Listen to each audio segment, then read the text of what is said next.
When Li Shalai was 28 years old, he made a decision. And I decided to give up my position, leaving one of the top 100 companies in the country. The elevator slowly opened, and a man stepped out of it. In his hands was a box of things, and he solemnly gave permission for everyone to see him off. Employees ardently wished the manager a bright future, offering to help with things, but he coped on his own. In the evening, in an elite restaurant, the crowd bumped glasses that were filled with wine together. They didn't expect that one day they would have to say goodbye after all. But Li Shalai's position is very difficult to reach, and Director Guo has a good impression of him, so it was a strange decision. Li Shalai didn't change his mind with a smile. He just wanted to finally enjoy life and spend more time with his girlfriend. The employee asked what exactly he planned to do in the future. He told about his desire to open a cafe and have pets. The employees were extremely happy for the manager, who would finally be left to his own devices. The guy also wanted to live like this, but he still had a mortgage and a loan, so he can't change jobs. They were sure that he would become even more influential and asked for a discount on the visit. Li Shalai picked up his glass of wine, already anticipating his bright future. I gave them a toast to drink to it. They clinked glasses to a successful future. After a while, the cafe turned out to be very cozy and successful, and local celebrities often visited it. Li Shalai stood on the bar and was full of hope for a bright future. In the evening, he hugged the girl Gaifeng, telling her that their coffee shop had made a net profit of 100,000. Next year, they will be able to reimburse all the opening costs. Gaifeng hugged him tighter, praising her smart boyfriend. At first, Li Shalai thought that he was taking a big risk when he quit a good job. He even spent all his savings, mortgaged the house to open a cafe, and invested more than $1 million in it. But this was the most correct decision in his life. Until one situation occurred. The excavator was actively driving towards the building, taking all the soil with it. Li Shalai tried to stop the construction workers who surrounded his building. The man informed him that the land of his cafe was purchased and the building is subject to demolition. He stood there until the end, having no idea about this demolition. The man advised him to ask his landlord about it, and the builder didn't even know who Li Shalai was. Li Shalai immediately picked up the phone, intending to find out everything, and Yego was rushed because the construction was supposed to start in 3 days, and the dismantling was still not finished. He immediately called the landlord, who for some reason did not inform him about the demolition of the building. The men were laughing at the poor guy who was renting a plot of land that was originally going to be demolished for nothing. The landlord just laughed that he forgot to mention it, so he suggested that he find another place and move. He wanted to arrange a refund of his money, which he invested in promotion and repairs. The man was grinning nastily, telling him to just come up with something, considering demolition a good solution for the city. Li Shalai tried to get justice by ordering damages to be paid. Otherwise, it would be a breach of contract. The landlord was not going to reimburse anything, suggesting that he contact the committee. The builders looked at him with disapproval, considering him too young for such cases, because he did not take into account the risks when doing business. Li Shalai deduced that the landlord was deliberately hiding the truth, and he was just making fun of him. He was not even afraid of the courts, advising to save on a lawyer, considering that he did not have enough money. But in any case, together with the lease, he transferred all responsibility for the premises to him, especially since at the time of signing the contract, he himself did not know about anything, not knowing that the demolition would be so soon. He was grinning as he tricked Li Shalai like a fool. I only offered him $10,000 in compensation, while his wife offered to discuss the trip. Without even dropping the call, the landlord continued to chat with his wife about their tour to another country, while Li Shalai was worried. Then the man decided to end the call without any decision. Li Shalai didn't even have time to say anything to him, and immediately heard the beeps. The builders gave permission to demolish the building. He clutched the phone in his hands in anger. Now he alone will have to take responsibility for this. But I was going to protect mine anyway. He resolutely stood in front of the huge excavator. Later, Li Shalai started calling everyone he knew to ask for help opening a cafe, but everyone turned him down. He smoked a cigarette and sighed, realizing that nothing was working out. Li Shalai wrote to the person asking for at least a refund for the 3-year lease. But when he wrote further, he was already removed from friends and the message stopped reaching. At that moment, a voice spoke to him. When he turned his head, there was a girl standing there. Finally, Gaifeng came here. She was his only hope, which made him not give up. Gaifeng was waiting for him to solve the problem. Li Shalai suggested that she start over by selling sets and furniture that could make some money. And if the landlord returns them the money, they will receive several 100,000 more. She stared at him in silence as if thinking of something. Li Shalai hoped to find a better place than this. And because of their reputation, Their new cafe would also be popular. But suddenly she became gloomy and wanted to talk about Zhao Lid. Li Shalai immediately became angry, assuming that this jerk was bothering him. But she didn't mean it at all when she was about to break some news. She said sadly that she wanted to leave him. His face turned into shock horror, not expecting this. Li Shalai immediately grabbed her hands, not understanding what went wrong, and begged for more time. He recalled how he solved problems with work and reached a new level. Gai Feng's eyes filled with tears as she confessed that she really wanted to help him. She said that Zhao Lid is a very generous person who gave her a purse worth several $100,000 before the relationship. I showed it to her to prove it. Li Shalai was shocked to realize that she had always accepted his gifts while she was in a relationship with him. She kept silent, feeling ashamed, but no one would turn down the opportunity. It was hard for her to choose because Zulai was very handsome and had a great body. And Zhao Lid was old, so she only wanted to spend the rest of his life with him, and when he died, she would return to him, offering to keep their relationship a secret. She hugged his hand, declaring her love for him, wanting to show her sincerity. She pretended that she was only doing it for their common good, and Zhao Lid promised to give her $1 million for the relationship. She had never seen such a huge sum when trying to get Zulai's approval. Li Shalai immediately pushed her away, not intending to let his girlfriend trade her body for his well-being. He immediately wished to see her no more. Abruptly, he shooed her away. Gai Fei just clicked her tongue at him. She started to walk away, deciding not to argue, not wanting to be near the beggar. Li Shalai shouted after her again, shooing her away. A heavy rainstorm started outside. Li Shalai walked in the rain, realizing that there were new cafes everywhere on the street, and now there was terrible competition in this area. He was wondering how much money he could make from selling the furniture, but the world is full of people who are constantly living with debts, paying them off, so it was all temporary. He recalled how he went home and was met by a crowd of guys who demanded debts from him. They pinned him to the wall intending to collect his debts. Li Shalai walked sadly, lost in thought. His eyes were blank when he opened them. In front of him was a pile of ruins that used to be his cafe. He broke off the tape, stomping straight for it. Li Shalai walked along the pile of bricks, realizing that he had entered a difficult stage in his life, and he did not have any success in entrepreneurship. He sat down on his knees in the rain, not knowing what he had done to deserve this, or how he had come to be so desperate. Zulai only begged life to stop being bullied, wanting to get back on its feet. He almost took a cigarette in his mouth as he looked up at the sky, threatening that he would take revenge soon. At that moment, a tragedy occurred. His head was covered in blood as he cursed God. Now he was lying on the ground under the rubble, losing consciousness. Construction workers found his body, half of which was torn off. Li Shalai died at the age of 28 as a result of being hit by a crane. He couldn't realize that he was dead. I even thought it was a little funny. He watched the tragedy from the sky as a ghost. Li Shalai couldn't realize that he was watching himself. An ambulance arrived with a stretcher while the police surrounded the area. They began to lift his lifeless body. While his body was being carried away, he watched from the sky with a sneer.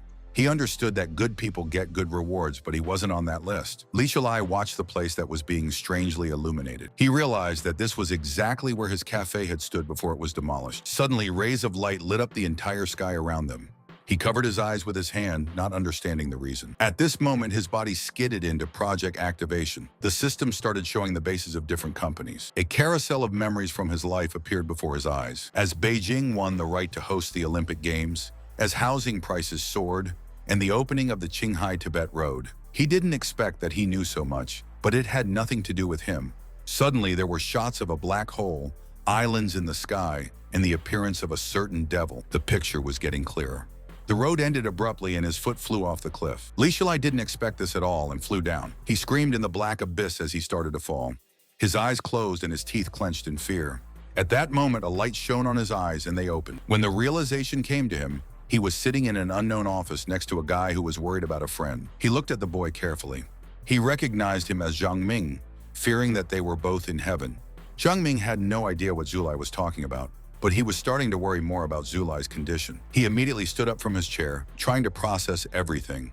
Zulai deduced that he had gone to heaven, and this was his reward for good deeds in life. At this moment, Zhang Ming was trying to get him to sit down, not understanding how he could have fallen asleep on his favorite object. He wanted to know what his friend had dreamed. The teacher called out to him, noticing that he was standing in the middle of the lecture. Zulai immediately recognized Professor Guo, who was the most respected person in his life, because his family was poor, and only thanks to his help and letters of recommendation, he was able to continue his studies. But good doesn't always win over evil, and in his second year, Professor Guo committed suicide after being accused of harassing a rich woman named Zhang Shuili. She confessed that she did not want to live and wanted to pay for her diploma.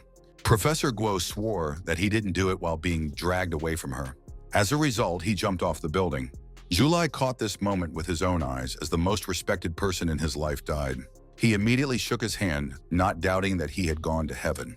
Zhulai hugged him tightly, thanking him for helping him study, assuming that he would be reborn soon. He swung the paper at him as Zhulai wished him all the best. And I hit him on the head, not understanding his delirium. He was angry with him that Zhulai had already recorded him as dead. Zhulai couldn't understand what was going on, so Zhang Ming came to his rescue, begging him not to hold a grudge against his friend. He was trying to find out what his friend was doing the day before school, why he was acting like this. Zhang Ming told Zhulai that this was no longer a dream, and they were really in class. He looked at the entire audience, where the students were silently watching their performance. His eyes widened in realization. They sat down and Zhang Ming begged them to sleep at night and continue studying. Zhulai was disappointed that even in heaven, he would have to study. They continued to sit in the lecture hall and listen to Professor Guo. He started to look around and noticed that Xiaoning was also here, realizing that she had also died at such a young age. Zhulai immediately felt a look of disgust from her and didn't understand the reason. Her friend thought that Zhulai was deliberately trying to attract attention, but he didn't even try to look after her properly. Zhulai immediately turned to look at them after hearing the conversation. She immediately saw that he had changed his gaze, and now he was looking at her. She immediately wanted to take Zhulai away, and Xiaoning didn't want to deal with him at all, even though she blushed slightly at his gaze. Xiaoning swore to her friend that Zhulai hadn't given up on her for nothing. Zhang Ming saw that Professor Guo was watching them closely, so he advised them not to turn around again. Professor Guo was simply furious and gave off a gloomy aura. Zhulai was pinched with nerves and was shocked by his stern gaze. He suddenly noticed that there was a book on financial markets and investments in front of him. It didn't feel like heaven at all, and there were too many coincidences with his real life. After all, he took this subject at the university, and it was the same on the blackboard. Zhulai pondered, realizing that it couldn't be hallucination. It only meant that it was like being caught in one of the novels where the main character is reborn. The thought made his heart beat faster. At that moment, a voice in his head interrupted a loud call from the lecture. Everyone started to leave the audience as Zhang Ming interacted with Zhulai. He kept trying to figure out what had happened to his friend, because his behavior was completely different. Zhang Ming understood that Zhulai usually didn't fall asleep like this, no matter how bored he was. So something must have happened to him. Suddenly, he handed Li Zhulai a bill. He immediately started offering his friend help, but Zhulai didn't need the money, and he had enough for this month. Zhang Ming promised that he could be relied upon, and even if he spent a lot of money, he still had enough for everything. And I offered to take the money anyway, considering it an investment in the future. He was informed by his father that Zhulai's parents' business would be booming in the future, and if they ever kicked Zhang Ming out of the door, he was hoping for help from his friend. Zhulai silently took the bill from his hands. He agreed to his suggestion. Zhang Ming patted its head, intending to eat a good mouthful of meat. It was already night outside. Zhulai lay in the dorm bed while Zhang Ming snored in the next bunk. He looked up and couldn't sleep. Suddenly, he realized that he had been reborn in 1998 when he was studying at the university. Abruptly, he burrowed under the covers. After all, it was a very successful gift. He remembered how dark everything had been after his death, and the chronology of all the events got mixed up, and he made a leap in time. But among those memories was a part of the future where the space shuttle was visible. He decided not to think too much about it, because now he had many more important tasks ahead of him. He rolled over, and suddenly an angry figure appeared behind him.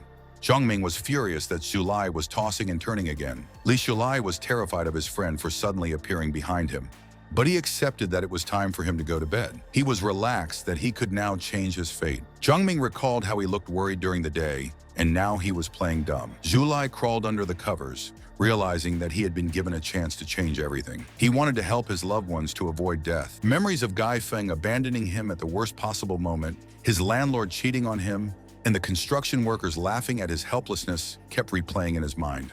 His heart was filled with hatred, and he promised to take revenge on the others. And now he can use his knowledge to become the richest person. They went to the auditorium. They sat down at the table. Zhulai decided to plan his actions for the next few years, since he was given the opportunity to be reborn. To the list, he added a goal about buying an apartment, a computer, distributing finances, and using his computer knowledge. Starting in 1998, the Chinese economy will undergo major changes, and after the reforms in 23, housing prices will start to rise sharply. And Li Zhulai was well aware of this, which gave him an advantage. But with his own funds, he does not yet have the opportunity to purchase real estate. He needs initial capital, without which he will not be able to invest in the stock market, the internet and technology, export and retail. Now he needs to accumulate capital in the period from 1998 to 2003. But at least he now has knowledge that can help him a lot. At this moment, he was interrupted by Zhang Ming's voice, who was noticing the obvious oddities in his friend. He stared at him in disbelief as Zhu Lai covered up his piece of paper. Zhang Ming had already read his plans. Not understanding what he was driving at, he thought that Li Shulai wanted to change his specialty, even though Zhang Ming himself planned to enter the market with his own products. Li Shulai explained that he just wanted to plan ahead, since his family is quite poor. Zhang Ming reminded that Shulai boasts good grades, and he will get at least in the bank. He truly believed in their bright future. Li Shulai recalled how after graduating from high school, he wanted to get a job in a bank, but he was simply not accepted due to lack of places. He believed that their parents' small business still had the potential to grow. But they give up too soon and already want to go home to do some farming, so Zhu Lai decided to change their minds. As long as the parents have at least some capital, they will still be able to resume business, and you can turn into a rich man. According to his memories, they didn't have enough perseverance in their previous life, and after 3 years, they returned to the farm. But even with agriculture, they did everything thanks to their father. And even with the average income, they never worried about food and clothing. Zhang Ming understood and decided to ask his father later to analyze the business prospects of Zhu Lai's parents in order to help in some way. I asked him not to worry. Li Shulai clapped him on the shoulder, glad for his friend's help. Zhang Ming recalled that his father had been very busy lately because he had opened a new restaurant in the city center that had not yet gained popularity, so things were going through the roof. Shulai thought abruptly about this restaurant. Zhang Ming thought that Li Shulai might have known about him. At this moment, he remembered that Uncle Zhang's business was very big, but he was unlucky enough to run into bad people. And in the end, Zhang Ming declared bankruptcy and disappeared. He recalled Zhang Ming sobbing as he confessed that he needed to leave the city, wishing his friend luck. Li Shulai couldn't have imagined that it would end so tragically. He advised to pay special attention to liquidity so as not to offend anyone. He had heard that business was like a battlefield, and it was very easy to fall for someone else's trap. Zhang Ming was sure that his father knew all there was to know about this, and he was about to leave school. Li Shulai was going to prove to him that his father would make a mistake and his business would collapse. And then he was going to take revenge on those bad people. But for 3 years, you don't have to worry about anything. Li Shulai recalled how Zhang Ming would buy too much food during lunch and constantly share it with him. He knew about his parents' condition, so he always helped with money. Therefore, Li Shulai wanted to sincerely repay his friend for his help. Night fell and they arrived at the dorm. The shower was steaming. Li Shulai stood under the pressure, pondering his current capabilities, not knowing how to break into the lead. In his previous life, he didn't have enough education to get a good job. But fortunately, he quickly changed the industry. And thanks to his perseverance, he was able to achieve success in programming. He decided to look for something suitable on the internet, which will soon begin to develop rapidly, and you will need to grab any opportunities. In 1999, Yang Feilong will become the founder of Feilong Company, and it will be back on its feet in just 8 months. This will be his first opportunity for promotion. His knowledge from his past life will be very useful, and now he will be a real guru in programming. And if he managed to start cooperating with Feilong, then there would be no reason to worry. When he can accumulate the initial capital, he will quickly reach the very top. He can not only rewrite his own destiny, but also change it for the whole of China. At that moment, he noticed that he had dropped the soap. I quickly ran to pick it up. Suddenly, a realization hit him. He slowly turned back. Zhang Ming was standing behind him in shock, who grinned and suggested that he pick up the soap faster. The shower continued to pour. Li Shulai stood with his back turned, his skin crawling with fear. He was trying to calm Zhang Ming down so that he would stop acting like this. My friend laughed out loud at his own joke. The shower was turned off. Zhang Ming was already about to get dressed, suggesting that Yulai wash up further. But at that moment, he noticed a strange glowing stream in front of his eyes. Zhang Ming turned around at his shout. He thought the steam had changed color abruptly, but it was light. It was the same light he'd seen outside the ruins of his coffee shop, and now it was happening again. Li Shulai immediately pointed it out to his friend, hoping that Zhang Ming could see it too. But Zhang Ming had no idea what he was talking about, worrying about his mental state. At that moment, the light disappeared and Zhu Lai mistook them for hallucinations. He couldn't relax, realizing that Li Shulai was getting weirder, and asked him to relax in the shower. Li Shulai wanted to know what kind of light it was. The day came. In the dining hall, Xiaoning and her friend were walking around the buffet, and they were also discussing Li Shulai's strange behavior. Xiaoning had ordered her not to worry about him anymore, because he kept disappearing and reappearing, so she didn't want to think about him. Her friend had already given up hope of changing her attitude. Xiaoning herself noticed his strange behavior because he was interested in her before and always followed her to extra classes and courses. When she went to the library, he followed close behind and sat down where she saw him. And she began to remember even simple walks when he came to her classes and read a book. Her friend suddenly called out to Xiaoning after noticing the arrival of Li Shulai, who looked like a nerd. He was walking in front of them with a book in his hands. Li Shulai didn't want to just sit around for these 8 months. After all, Yang Feilong didn't take into account some of the problems during the opening of his company, so he started to sort them out on his own. He walked on while the girls waited for some reaction from him. Xiaoning deduced that this was such a game to get her attention. Suddenly, it bumped right into her, causing her to drop her lunch. Her containers fell to the floor. Xiaoning shouted loudly at him along with her friend. Li Shulai immediately started apologizing to her, accidentally bumping into her. She ordered him to stop following her, reminding him that she wasn't interested in him. She started to remind her how much trouble he'd caused her all along. Julai apologized for the spoiled food as he picked up its containers. He handed them back, apologizing again. Li Shulai offered to pay for another portion to make up for that one. Xiaoning turned around with a refusal, not wanting to accept money from him. He thought it was a strange reaction, but he didn't try to persuade her. He thought again about Yang Feilong's problems, which were even reported in the media. The girls looked at him in disbelief. They were shocked that he just left. Xiaoning looked at him questioningly, thinking that he was buying her something from the buffet. Her friend began to doubt that he still had an interest in Xiaoning, after all, before he constantly tried to help her. Xiaoning didn't care at all if he lost interest. I furiously went to buy another batch of food. She was sure he was trying to get her attention by pretending to be cold. Li Shulai sat down at the dining room table, still reading a book. While he was eating, Xiaoning spoke to him. She wanted to talk urgently. Julai had no idea what she wanted. Xiaoning blushed, realizing that he didn't understand anything. And so I immediately decided to close the topic, angry at him. Li Shulai decided not to argue and ended the conversation. He continued reading the book and munching on his lunch. Xiaoning sat across from him, annoyed that he wasn't paying any attention to her and was just reading a book. At this moment, Li Shulai raised his head in shock. Xiaoning smiled, waiting for him to realize now and speak to her. But she realized that Li Shulai wasn't looking at her at all. She turned around and saw a group of girls. Among them was the same Zhang Xueli. Xiaoning deduced that he had changed his target to her, a girl who was always dressed to the nines and her family was rich and powerful. She tried to change his mind, reminding him what she really is, and it will not be possible to achieve reciprocation from her. Li Shulai explained that she had misunderstood, but it wasn't interesting to explain it to him, so he was about to leave. Xiaoning was shocked by his harsh and rude response.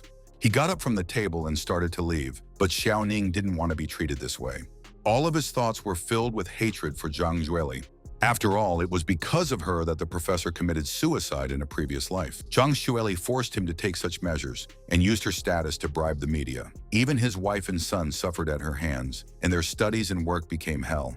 Professor Guo stood on the roof, confessing his loyalty to his wife, how responsible he was for each of his students, how he took care of his son, and adhered to the principles in his work, but the public destroyed him, and he ran out of strength to fight. He had no arguments in his favor, and the name can no longer be returned. He held his head in his hands, swearing that he would never touch his own students. There was a crowd of media standing under the building, and Li Shulai ran over.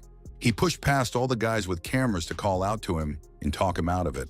The professor was already standing on the edge, admitting that he only felt sorry for his family, who would have to go through with his loss. At this moment, he jumped down without a doubt. Li Shulai only had time to see the corpse. His eyes filled with horror, and he couldn't say anything. Professor Guo's wife also arrived at the scene with her son and shielded his eyes from the horrifying sight. But later, his wife could not stand this blow and also committed suicide, and the 10-year-old son was left to fend for himself. Tears streamed from his eyes as he lost both of his parents in a matter of days. But the hero of the occasion, Zhang Xueli, was only satisfied with her trick. They were standing on the roof with their group, laughing at Professor Guo's pity. Li Shulai overheard their conversation and how Xueli absolved herself of the blame, because her father would cover for her. She exhaled the cigarette house contentedly, condemning Professor Guo for choosing to leave this world. His face darkened, wishing that Xueli would die instead of the professor. Meanwhile, in reality, he was grabbed by the arm. It was Xiaoning who tried to draw his attention to her words, but he missed everything. He still kept thinking about Yueli to get back at her properly. Xiaoning trembled at his stern gaze. Li Shulai knew very well what Xiaoning was thinking, and even though she mistakenly thought that he was in love with her, and was now looking at other girls. She couldn't allow it because of jealousy. Xiaoning started yelling at him in shame, trying to deny the truth. He decided to ask her if she knew the most important points in the financial industry. Xiaoning immediately mentioned basic knowledge, foresight, and perseverance. But in reality, this was not the case. The main thing was liquidity, without which the market simply would not exist. In the future, she will learn about the masters of finance, and successful work depends on risk management and liquidity optimization. This knowledge is useful everywhere, whether it's stocks or bonds. Xiaoning couldn't understand what he was talking about, but it didn't sound like nonsense. Before leaving, Li Shulai advised him not to just read books all day long. And sometimes you need to think about more serious things. Xiaoning was left at a loss as to what he was even talking about. She thought he was looking down on her, and she didn't like it. At that moment, a realization came to her. Xiaoning turned to Li Shulai in anger, but he was no longer in front of her. Her face was frozen in shock. She started complaining out of anger that she couldn't say a word because of her stupor, and she was going to tell him next time. Li Shulai walked out of the university building. He knew that Xiaoning didn't understand anything about this world yet, but in her previous life, he hadn't noticed her flippancy at all. In her memories, Xiaoning's friend had pushed her to go to Shulai, telling her to choose honest guys. But Xiaoning was rude to him because she didn't like his harassment, and she wasn't going to keep him at all. Li Shulai was disappointed with her behavior in her previous life, as he didn't notice her terrible attitude and was blindly charmed. He recalled with a red face how he had enjoyed her gaze on Zhang Ming, thinking that she liked him. But now the servitude was over. Now he won't make a fool of himself, just a business without love. He knew that Yang Feilong would soon become very popular, so there would be a lot of women hanging around. But he didn't know if looks, flaws, and low status were important. But in any case, he had to gain strength to hide behind power. Li Shulai was going to give up flirting completely so that he could put all his strength into wealth and power and achieve whatever he wanted. He combed his bangs, already looking forward to life as if in a dream. Li Shulai was already flying above the ground like a god in his dreams. Later in the men's dorm, Zhang Ming grabbed his hand to go to his house while his mom was gone, especially since he wanted to watch the final match. Li Shulai had completely forgotten that today was France's game against Brazil, and Brazil will lose. But he refused because he hadn't finished his assignments yet. He has already seen this game, so now he is not interested, and it is worth spending this time on useful things. Zhang Ming still couldn't figure out what had happened to his friend. He started shaking it, reminding me that this is the World Cup, which takes place every 4 years and you can't miss it. He started to think that he was going to use his brain to get Xiaoning's attention, but Shulai immediately rejected his theory. Zhang Ming even started to worry that he was doing something forbidden, but that wasn't the case. Then he offered to place a bet, and the loser would wash the socks that were piling up under his mattress. Li Shulai wasn't afraid of an argument at all, but now it was clear where the stench in the room had come from. Zhang Ming exclaimed that he was confident that the Brazilian team would win, but Shulai was going to put a dry bet on the French team. The guy was shocked by his self-confidence. He wondered if Shulai wanted to wash his clothes so badly, and maybe this was a way to pick him up. Shulai immediately sent him to hell, intending to win. Zhang Ming let out a loud laugh as he was sure of his victory. Betting has started to flourish, and the World Cup has a lot to show for the future. Zhang Ming hoped that one day it would be held in their country as well. He shouted, wanting to get rich overnight. Li Shulai already knew about this, and when he was interested in football, he always thought about the final score. And it was easy for him to predict the results. In the year 2000, a general lottery was held in China, with the help of which one could easily get rich, and there was a very high chance. But his rebirth did not cancel the butterfly effect. He needs to think through his steps in advance so as not to make things worse for himself, and he urgently needs to find out what this golden light is. After all, he was usually unlucky in this life, and he needs to know in advance where to make the right move. He only hoped that in this life his fate would change, but no one canceled the bets. They always have a share of winnings. Li Shulai noted that betting has a very high risk. Although it is not harmful to dream, the reality can be tragic. He got up from his chair, knowing that this was hard to put into practice. Li Shulai realized that Zhang Ming was looking at everything through rose-colored glasses and only sees those who have become rich, but forgets about those who have gone bankrupt in the same way. Moreover, they were just poor students who might win a couple of times by luck. But if they won in a row, people would start accusing them of cheating. And he immediately warned about the arrest and inspections, and about hatred from others in case of victory. And then before you know it, they're drowning him in a sack. And even with an insane amount of wealth, no one is immune from this, and they can be killed right the next day. Zhang Ming frowned in fear and began to imagine everything he had heard. His entire family could be killed, and with the money available, that chance was high. He started to shake, not expecting such awareness in this regard. Li Shalai put a hand on his shoulder.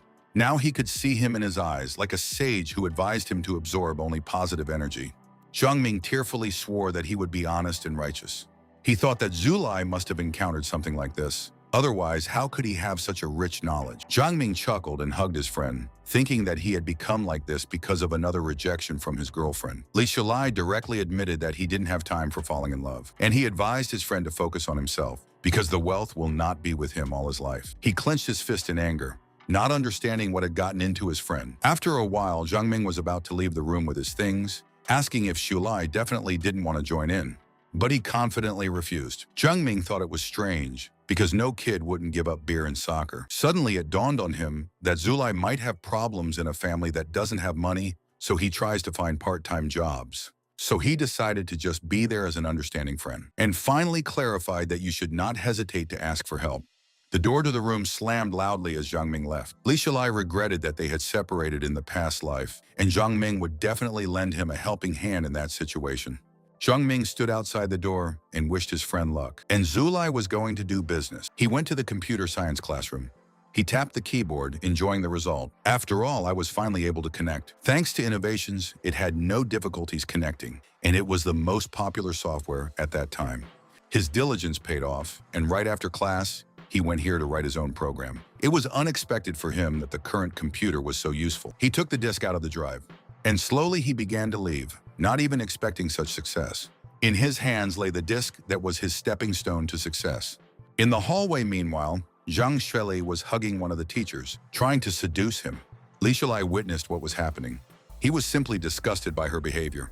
Zhang Shueli happily persuaded the teacher to correct her grades, asking him not to tell anyone about it. The teacher stood desecrated, horrified by her behavior. Li Shalai didn't expect that she would use these methods on everyone to achieve her goal.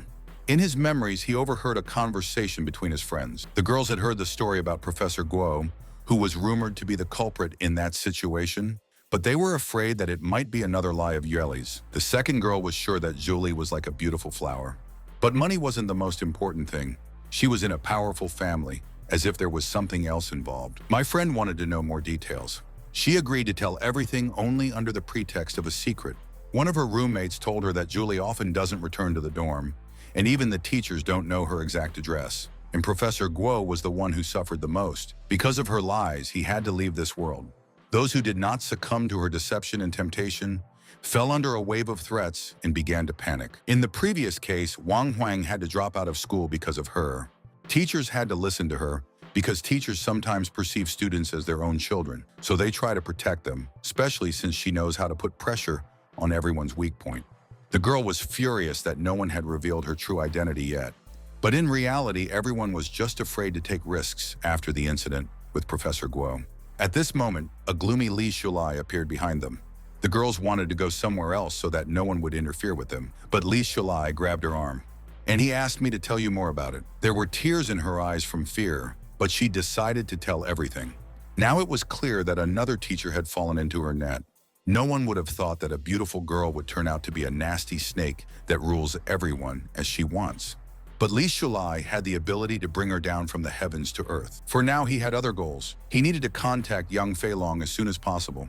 He didn't want to waste his energy on her just yet, wanting to get her on track. But he was still spying on her, already planning how he would deal with her. Li Shalai wanted to take revenge on her for Professor Guo's death, which she arranged with money. He promised to help her sink to the bottom forever. Later, Zulai returned to the dorm. He started walking forward head first. In front of him was a girl who was running at high speed. At this moment, he only managed to raise his head, and they bumped into each other. The unknown girl fell to the floor, dropping all her books. Li Shalai rubbed his head from the impact, wondering what had happened. He immediately got up to help her up. But she didn't ask for help and wanted to manage on her own. As they picked up the books, their hands touched. The girl's face immediately flushed. So she pulled her hand back so it wouldn't happen again. Li Shalai apologized again for not noticing her. The girl did not hold a grudge, admitting that she was in a hurry. At that moment, he recognized her as Liao Kexin. She was the author of a novel that was famous in his previous life, and he adored it himself, and her first book sold millions of copies. She was good at describing the life of urban youth, and her work focuses not only on the development of love, but also on other aspects. She had a great talent, being able to describe and reveal the character of the characters in a few words. Li Shalai recalled seeing it in his school yearbook and danced with happiness. Kexin didn't expect him to recognize her. At that moment, he realized that she wasn't a star in this world yet, so he should restrain his emotions. He confessed that he had seen her article and started praising her handwriting. Li Shalai also saw him receiving an award on stage and complimented her appearance, not knowing how appropriate it was. Kexin immediately started hiding her hair behind her ear, embarrassed by his words. He took a closer look at her while he still had the chance. In the photo shoot from the press conferences, she looked very elegant, but in real life she turned out to be much simpler and more gentle. He didn't expect to meet his idol in his youth at all. Li Shalai hid his true emotions like a true fan. But I thought that chasing a star wouldn't be such a waste of time. So I immediately offered to help deliver the books. Kexin started to politely decline, but he immediately explained that it wasn't flirting or anything like that, just wanting to help. He admitted that he is a big fan and therefore a little excited. In his previous life, he didn't have time to meet her because she committed suicide due to depression, and it happened right in her own home. Headlines were filled with the death of novelist Liao Kexin. Her mother didn't even realize the severity of her depression, seeing it as attention-grabbing. Her brother thought her job was absurd and how she made money from it. Kexin thanked him for his sincere help. Therefore, Zulai immediately started escorting her to the study. He understood that she is a very sensitive and vulnerable girl, but her family does not appreciate her at all. Especially in the future, she will become a popular writer, so you need to change her fate. Li Shalai grinned, intending to get to know her better, intending to take advantage of the resources. Meanwhile, on the territory of the university, there was a pleasant breeze outside as they walked along the path. Li Shalai told her about his cousin, who was also a writer, and even won a county award for writing. But he wasn't as lucky as Kexin, because she had a younger brother. Her family was patriarchal, so she was not allowed to develop further writing, and she left for a regular job. After saying that, he waited for her to say something. She was shocked by his words, and she admitted that she also has a younger brother. Her face immediately darkened. Li Shalai immediately apologized, not thinking it would sound rude. He had heard from his sister that she would fight against injustice, so he tried to motivate Yi Kexin to work harder. He had heard on the news that she was the eldest child in the family, and the demand was much higher. Then her writing career was just beginning. In a coffee shop, she met with a man who asked to support their project, but it had to be completed by the end of January. He was handing her a job offer that rarely came up. The man promised that they would provide all the resources, offering an advance payment of 20%. In the end, she wasn't allowed to stay and work on the project, so the opportunity was lost. Her mother would start yelling at her, telling her to quit. She didn't see any point in her work and even demanded most of her salary. Her mother ordered her to marry an old geezer who would dress her and feed her, which would help their family. Kexin was a good person compared to her brother who spent all the family's money, but her mother still came up with such a disgusting idea. Tears were streaming from her eyes and she didn't understand what she had done to deserve such treatment from her own mother. In desperation, she finally gathered strength and quit. Due to being busy at a regular job, she interrupted her writing career. And because of this, she missed a very good opportunity in development, and the person who replaced her became very famous. The windows now had a picture of the guy who'd taken all the awards in her stead. She stared at the ad in silence, knowing it had to be her. Every day she was overtaken by routine, and the money that she earned by hard work, she gave to her family, not being able to spend it on her business. She cried inside, because after paying the rent, there was no money left at all, because of which my mother continued to be angry. Due to physical abuse and pressure, she developed a prolonged depression, but later she finally found solace in writing. Despite her tardiness, she was still able to go out in the writer's world. She was interviewed in various ways, calling her an unsurpassed writer. But such times did not last long. The family still did not have enough of her stable earnings, and her mother began to threaten her with suicide so that she would buy her brother a car and a house. My brother went into gambling, but my mother still blamed Kexin for everything. My mother knew for a fact that she had money from the books she had written. She constantly thought about leaving the family and made every effort to do so. At that moment, Kexin looked up. All her fans in line were shocked. Her mother came dressed all in tatters, pretending that Liao Kexin had abandoned her family, causing them to starve and wander. Everyone immediately thought that she had abandoned her parents and was callous. Kexin saw the taunts from them, how they called her cruel. Because of the accusations on the internet and the pressure of the family, they did not go away even after her explanation. So she gave up. But if it wasn't for all of these factors, she might still be alive. Li Shalai hesitantly asked for her email address. She hadn't expected this question at all.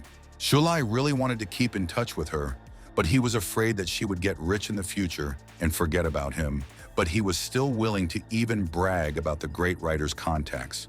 Kexon didn't understand why he believed in her success so much, but I immediately felt a strong support from him, which I needed all my life. She immediately wrote down her email address on a piece of paper, and she said that she checks it once a week in the computer science classroom. At that time, the internet was not yet so developed, so not everyone had computers. Later, he offered to see her off. She asked me to just call her Kexon and thanked me for today. Zulai accepted her request, but he asked her not to give up writing because she has a great future ahead of her. He begged her not to succumb to the pressure of society, continuing to go forward. Kexon smiled brightly, intending to do just that. At this moment, Li Shilai said his goodbyes and left. Kexon waved after him. It has returned to the computer science audience, because in this era there were no phones yet, and instant messaging is not yet so popular. He still had a year to wait. Yang Filong's business started developing quite recently, and its head now lives in another city, and now it's time to change the plan. He sighed, afraid that Kexon wouldn't respond to his message. She sat down at the computer to check her email and saw a new message. Kexon immediately clicked on it, and there Li Shilai tried to motivate her again, praising her beautiful work and how he felt magic from ordinary words. He begged her to believe in her abilities so that she could become famous. She smiled softly and blushed at his flattery, but I felt a little uneasy, realizing that he strongly insisted on continuing writing. Kexon didn't understand why he liked her work so much. The literature consultant told Kexon that she still had a lot to learn before taking such difficult papers. Not only did she lack emotions, but there were a lot of logical holes in the papers. She remembered how her papers had been thrown around her office, telling her to stop writing.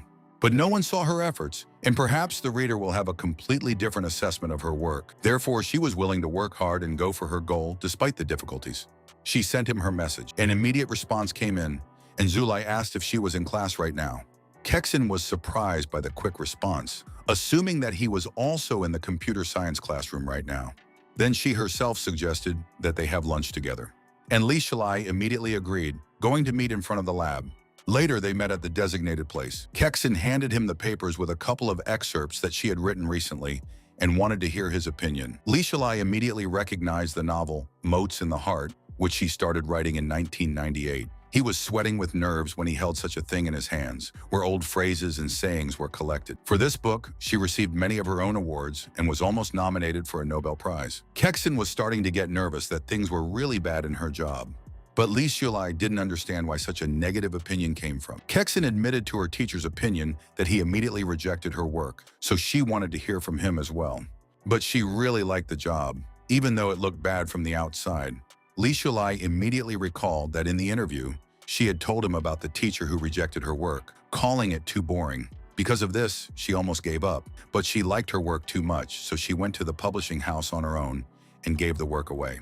He honestly said that the work is very good, but it remains to refine some points, and people who love this style will appreciate the book, and immediately advised to read The Great Gatsby, which at first was called ambiguous, but after the First World War, public opinion changed. Kexon smiled brightly, immediately asking him for some advice. He was afraid that his words might change her style or make it worse.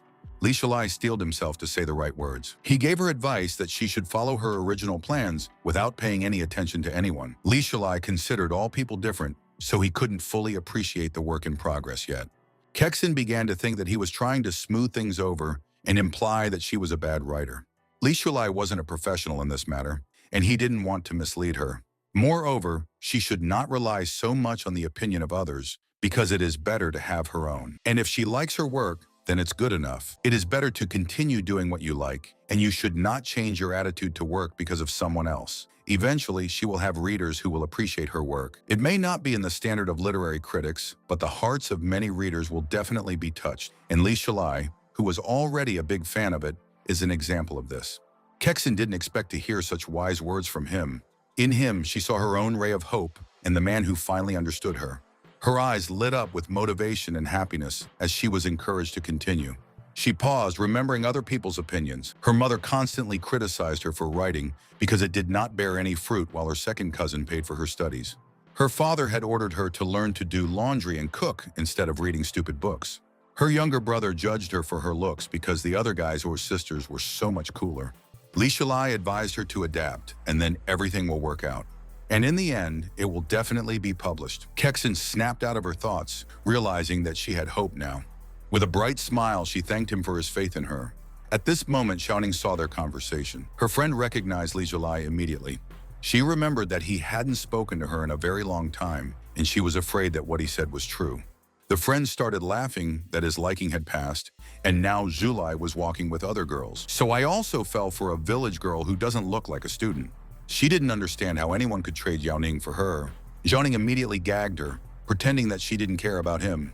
Her friend winked, knowing she was jealous. She denied everything with a smile, dismissing it all to wild fantasies. Li Shulai slowly walked forward, but he could clearly see Xiaoning, who was constantly following him and was also talking loudly. He was furious that she had interrupted his date, so he was also insulted by Kexin. But fortunately, she didn't hear her react. Li Shulai asked her to wait a moment for him to say hello. He whirled around and steamed, so angry was he. But at this moment, he was surprised. Xiaoning and her friend were standing at a very distant distance, even though it felt like they were right next to each other. Her friend noticed that Shulai had turned around and once again made fun of her friend, who was already harassed. A loud voice pierced his ears. He could hear it all very clearly again, but they were very far away from him. Li Shulai decided to give up on them, not seeing the need to get into a conflict, but something was bothering him. He closed his eyes and felt the light around him. Even the sound of the wind was different. He could hear the sounds of classes, understanding every word the teacher said. Shulai could hear the sounds of the dining hall in every person's voice. He opened his eyes abruptly, realizing that he had gained a new ability after being reborn. Li Shulai didn't understand where he got such a rumor, but it wasn't bad. Kexin didn't understand what he was doing there. He pretended that he just decided not to say hello, since he sees them so often. In his head, he imagined getting different abilities. He suggested that she hurry to the dining room before everything in the buffet was sold out. Kexin agreed with him and they moved on. Several whole days passed. He walked into the room, greeting Yang Filong. Filong stood on the stage in front of a crowd of people, talking about the rapid development of the internet and the advent of the digital era. Now the opportunities have been multiplied and progress does not stop. He firmly believed that business in the future will change a lot thanks to new technologies and the internet or artificial intelligence. All this will change business and everyday life. The crowd was fiercely supportive of his performance, and Li Zhulai had no doubts about his ability to warm up the crowd. Filong was very good at presenting a picture on stage, something that not everyone could do. He promised that progress would help them overcome regional, time, and language barriers, and wanted to ensure uninterrupted communication around the world. According to him, life will soon become much easier and everyone will be able to enjoy convenient services. All the people praised his speech, regarding him as the new world overlord. Li Shulai knew that it wasn't done that easily. He abruptly started walking towards the stage. He shouted at Feilong, trying to refute his methods. The problem was that Feilong would set himself up one day. People around him started shouting at him, mistaking it for threats. Feilong, on the contrary, took advantage of it. They tried to call security to get Shulai out of the hall. Li Shulai admitted that he knew about his secret thoughts and invited him to his place if Feilong wanted to deal with his questions. He was shocked to think about his words. At this moment, Shulai just turned around and started to leave. The man tried to explain to Feilong that this is just another fanatic who wants fame, so it's not worth wasting your ambition. But surprisingly, he was strangely interested in the stranger. He found him interesting and similar to himself in his youth, and even despite his influence in the crowd, he still expressed his opinion. The man was shocked by his positive reaction. Li Shulai had already left Yang Feilong's office, but he followed him, demanding an explanation. He felt that Shulai seemed very bold and purposeful, who didn't try to attract the public's attention. Li Shulai knew full well that Feilong would follow him. When he turned around, Feilong couldn't figure out what was wrong with his appearance. Li Shulai knew that he wanted to introduce technology into the industrial enterprise, although there would be no problems at the initial stage, because China had an advantage in the form of a demographic dividend. But people didn't have much money yet, and few people would choose their company over a cheap one. Feilong opened his mouth, unable to say anything. He hoped it wasn't some nerd who was going to check this information. Li Shulai suggested that he could invest a larger amount and put the price even higher, but it was better to do otherwise and not invest much. He advised that it is better to establish direct contact with consumers, then he will quickly receive feedback and increase the quality of products. And thanks to customer satisfaction, he can expand the market. He had no doubt that Feilong was on the right track right now and asked him to continue striving to change the world. Feilong remained silent, not understanding how this was possible. But tears immediately came to his eyes because of such a strong belief in his cause. For a long time, he worried and worried when he told all his partners that they thought he was too picky. But he didn't expect to be completely understood by a single young man. This was Li Shulai's plan for him to think about supporting them. He handed him the disk with the program he had recently written and decided to give it to him and let him make the decision whether to use it or not. He also advised him not to be squeamish if he wants to get more opportunities and promised that later he will understand everything himself. He only wanted Fei Long to personally take a look at the contents of the disk. The second step in his plan was to trick the person into a trap. His eyes sparkled, and he didn't expect a stranger to give him such a gift. Li Shulai didn't see anything wrong with it. Fei Long thought that he might cheat him, and why not sign a contract or agreement, but it was too long for Zulai. According to him, a real businessman will never cheat. Moreover, this program was still in the demo version, so I suggested just enjoying it. Li Shulai was about to leave, but Fei Long started to stop him. He couldn't understand why the stranger had chosen him. Shulai explained that he was a man who worked for the good of his country and people, and that China would gain strength through him. Li Shulai turned around again without finishing the conversation, but he paused again, wanting to add something else. Fei Long knew that he would say something else and waited patiently. He turned around and introduced himself. Fei Long was disappointed, realizing that he expected too much from the youngsters. Later, loud cheering sounds were coming from the office. It was Fei Long who sat down at the computer and opened the program from the disk, not understanding how it was even possible to develop such code, so also leave a comment. He realized that the stranger was a rampaging genius, and now it was imperative to cooperate with him. His eyes sparkled at the program. He almost hugged the computer with happiness, and his screen had the literal sophistication of the time. Fei Long got up from his chair, starting to laugh viciously. Now his company will definitely know no barriers. It was already evening. Li Shulai was eating in the student cafeteria with Fei Long, and the girls noticed that they had seen the man somewhere else. Zulai didn't expect him to be able to find it so quickly. He was surprised that Fei Long was able to open the program to the end and was able to find him in the cafeteria. Even though it took him 3 days to find him, he wanted to expose the guy, knowing that he was quite unusual.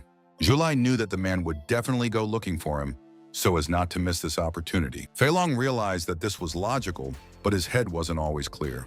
He immediately invited him to join his business empire. Fei Long started to present his technology, which will soon be rapidly developing, and would like to get help from him. Zulai didn't want to hear such courteous speeches after all. He was different from the hot-blooded young guys. Fei Long was shocked, knowing that it wouldn't work on him. It was a direct accusation that he couldn't be lured away by such nonsense. Fei Long thought about it for a long time and was already beginning to doubt that this was a talented student with an ordinary family. But Zulai didn't want to let him go empty-handed since he was here. So I reached into my briefcase where the CD was. He handed him more papers, along with the disc. Fei Long lit up, hoping that this would be the full version of that program. But when he understood, his hands began to shake. This was a great opportunity to develop Fei Long, like the key to all technology, and the guy gives it to him. These sheets were like travel maps for the Fei Long ship, and the map has a path to treasure. Zulai did not doubt his mental abilities, but asked him not to ask questions about where he learned to do this. He only asked for trust if he wanted to go into the future. He got up from his chair, and since Fei Long would find him useful after that, then he would know what to do. Fei Long's eyes were blinded by a bright light. Zulai was about to leave and wished him success in his development, and he just asked me to benefit the country. He turned around and finished his monologue. Fei Long was incredibly happy and filled with a strange feeling. It was December 31st, 1998. Everyone on TV was looking at Fei Long. Zhangming hugged Zulai. After all, they were both following the development of Fei Long, which already had several hundred million investments. All the people were convinced that the internet is the future. Li Shulai noticed how fast progress was being made, which could change the course of history. Zhangming knew that Fei Long was in the same city as them, and he wondered if his business would continue to thrive even at the end of their studies. Li Shulai didn't see anything wrong with early progress. It only meant that the popularity would be much higher. Finally, April of 1999 arrived. Shulai gave Professor Guo his diploma. At this moment, loud high-heeled footsteps could be heard from behind. The bag slammed down on the table. It was the disgruntled Zhang Xueli, who demanded a confession from the professor who had deliberately embarrassed her and demanded an evaluation of her diploma. In fact, she spent $2,000 to get it written to her, but the professor rejected it. She couldn't stand scientific research, and she wanted to deal with her thesis already. Professor Guo graded her thesis sternly, which looked good at first glance, but you can see a lot of holes inside, and if he accepted such a job, it wouldn't be fair to other students. Zhang Xueli was shocked that he refused to accept her job. Professor Guo stood his ground and could not allow a diploma of this quality. Xueli simply resigned herself and looked at him with a menacing gaze. She took her bag and ordered me to wait for her to bring the modified work. She snorted as Zulai watched. He only asked Professor Guo to be careful with Xueli because all those who offended her didn't end well. But Professor Guo, while reading his thesis, had already found the questions on the first page. Zulai laughed awkwardly, trying to divert his attention. He decided to get out before he found a bunch more bugs in his work. I quickly took my diploma, intending to fix everything. He walked down the street, remembering that the prom season was about to start. Li Shilai only hoped that he would be able to graduate safely. Suddenly, Yang Feilong, who had come here on Zhang Ming's advice, was standing in his way. He tried again to invite him to join the company. Feilong promised that they had changed the technology and everything would be fine now. The company's value had skyrocketed, and it was already clear that it was going to be the greatest. He was going to give him all the rights to become a shareholder and promised him wealth. But Zulai just shook his head in silence, refusing. Yang Feilong was upset that he couldn't get his consent. Then he asked for his requirements to give him whatever he wants. Zulai only asked for a thank you note and was going to open a coffee shop after high school, asking for a house on 99th Street. This stung Feilong right to the heart because Zulai chose an old house instead of money. But Zulai himself didn't see anything wrong with it. He still stood there with his mouth hanging open, knowing that he was very much mistaken about him. Young Feilong didn't expect that there were still young people who were so calm about wealth. Now Zulai looked even bigger and taller in his eyes because he shared the necessary data for the development of the project, and he did not require a penny. And even after the peak of the company, he remains the same, unwavering. Feilong took up his request responsibly, making sure to buy him a building. Even so, he wanted to know what secrets were behind it. His assistant was about to return to her seat. Feilong had ordered her to buy a house on 99th Street, intending to repay $3 million more just for his kindness. When the company expanded, he was going to offer him the position of director. After all, he himself was acting for the good of the people, and Zulai could even help people more than him. Now Zulai was an incentive to expand his company. He arrived at 99th Street, and I already got the paperwork for a new house that was right next to the road. Zulai decided to accept this gift so that his efforts would not be in vain. There was a lesson going on. The professor said that the defensive theses will take place in early June, but many students have not yet completed their projects, so he asked everyone to prepare. The students only had 3 months left, and everyone hoped that they would be able to graduate successfully. Everyone was like a zombie, screaming for help, unable to do anything but study. Professor Guo finished the class. He quickly left the audience. The friend turned to Xueli, asking if she had talked to the professor about the diploma. She didn't understand why she should treat ordinary papers like this, and student papers weren't so golden. She continued to shout insults after him. Yao Ning overheard their conversation and explained that Professor Guo takes care of the students, which is why he checks the papers so carefully and tries to correct mistakes. She understood that after graduation, they would all become specialists, and they needed to be able to cope with difficulties. Xueli didn't expect a different answer from the excellent student, but she advised me to be careful and take care of myself, while it emanated a dark aura. Xiaoning understood that everything in the world is decided by money, so Julie was so cheeky, so she decided to just score. Her friend called Xiaoning to the exit, and they left the classroom. Julie was approached by a classmate who was wondering if she might be left without a degree. Companies in their time began to pay attention to the diploma, although her family is rich. But if she leaves without a diploma, she will waste 4 years in vain. Another took up his idea, and everyone advised her to be gentle with the professor because he was principled and not everyone can graduate. Julie wasn't going to put it off, not seeing anything complicated in the thesis, so she would think of something. But a plan for revenge against Professor Guo was already forming in her mind. Everyone started praising her steadfastness and quick wit. Li Shilai picked up the backpack from his desk, knowing that a diploma was useless if you didn't have the skills. And he knew how rotten Julie was inside, so no amount of money would save her. Sometimes the wind changes direction, and it is far from certain that her family will continue to have the same influence. She was offended by his words and was going to continue the argument. But Zulai didn't want to take lessons from the stupidest girl in the group, as she knew very well. The guys started whispering to each other, not expecting him to say anything, but they wanted to protect Jueli. One of the guys thought that since his family wasn't rich, he abruptly started studying, thinking that Jueli had hurt his self-esteem. She continued to brag about her family's wealth, knowing that he would never earn that kind of money. Julie laughed at him, telling him not to approach her. Zheng Ming stopped his friend from answering so that he wouldn't stoop to her level. Zulai knew that there was no point in talking to her any further, since she hadn't even managed to commit the same mischief as in her previous life. But even with her around, he felt sick as she solved her problems through the shortest paths.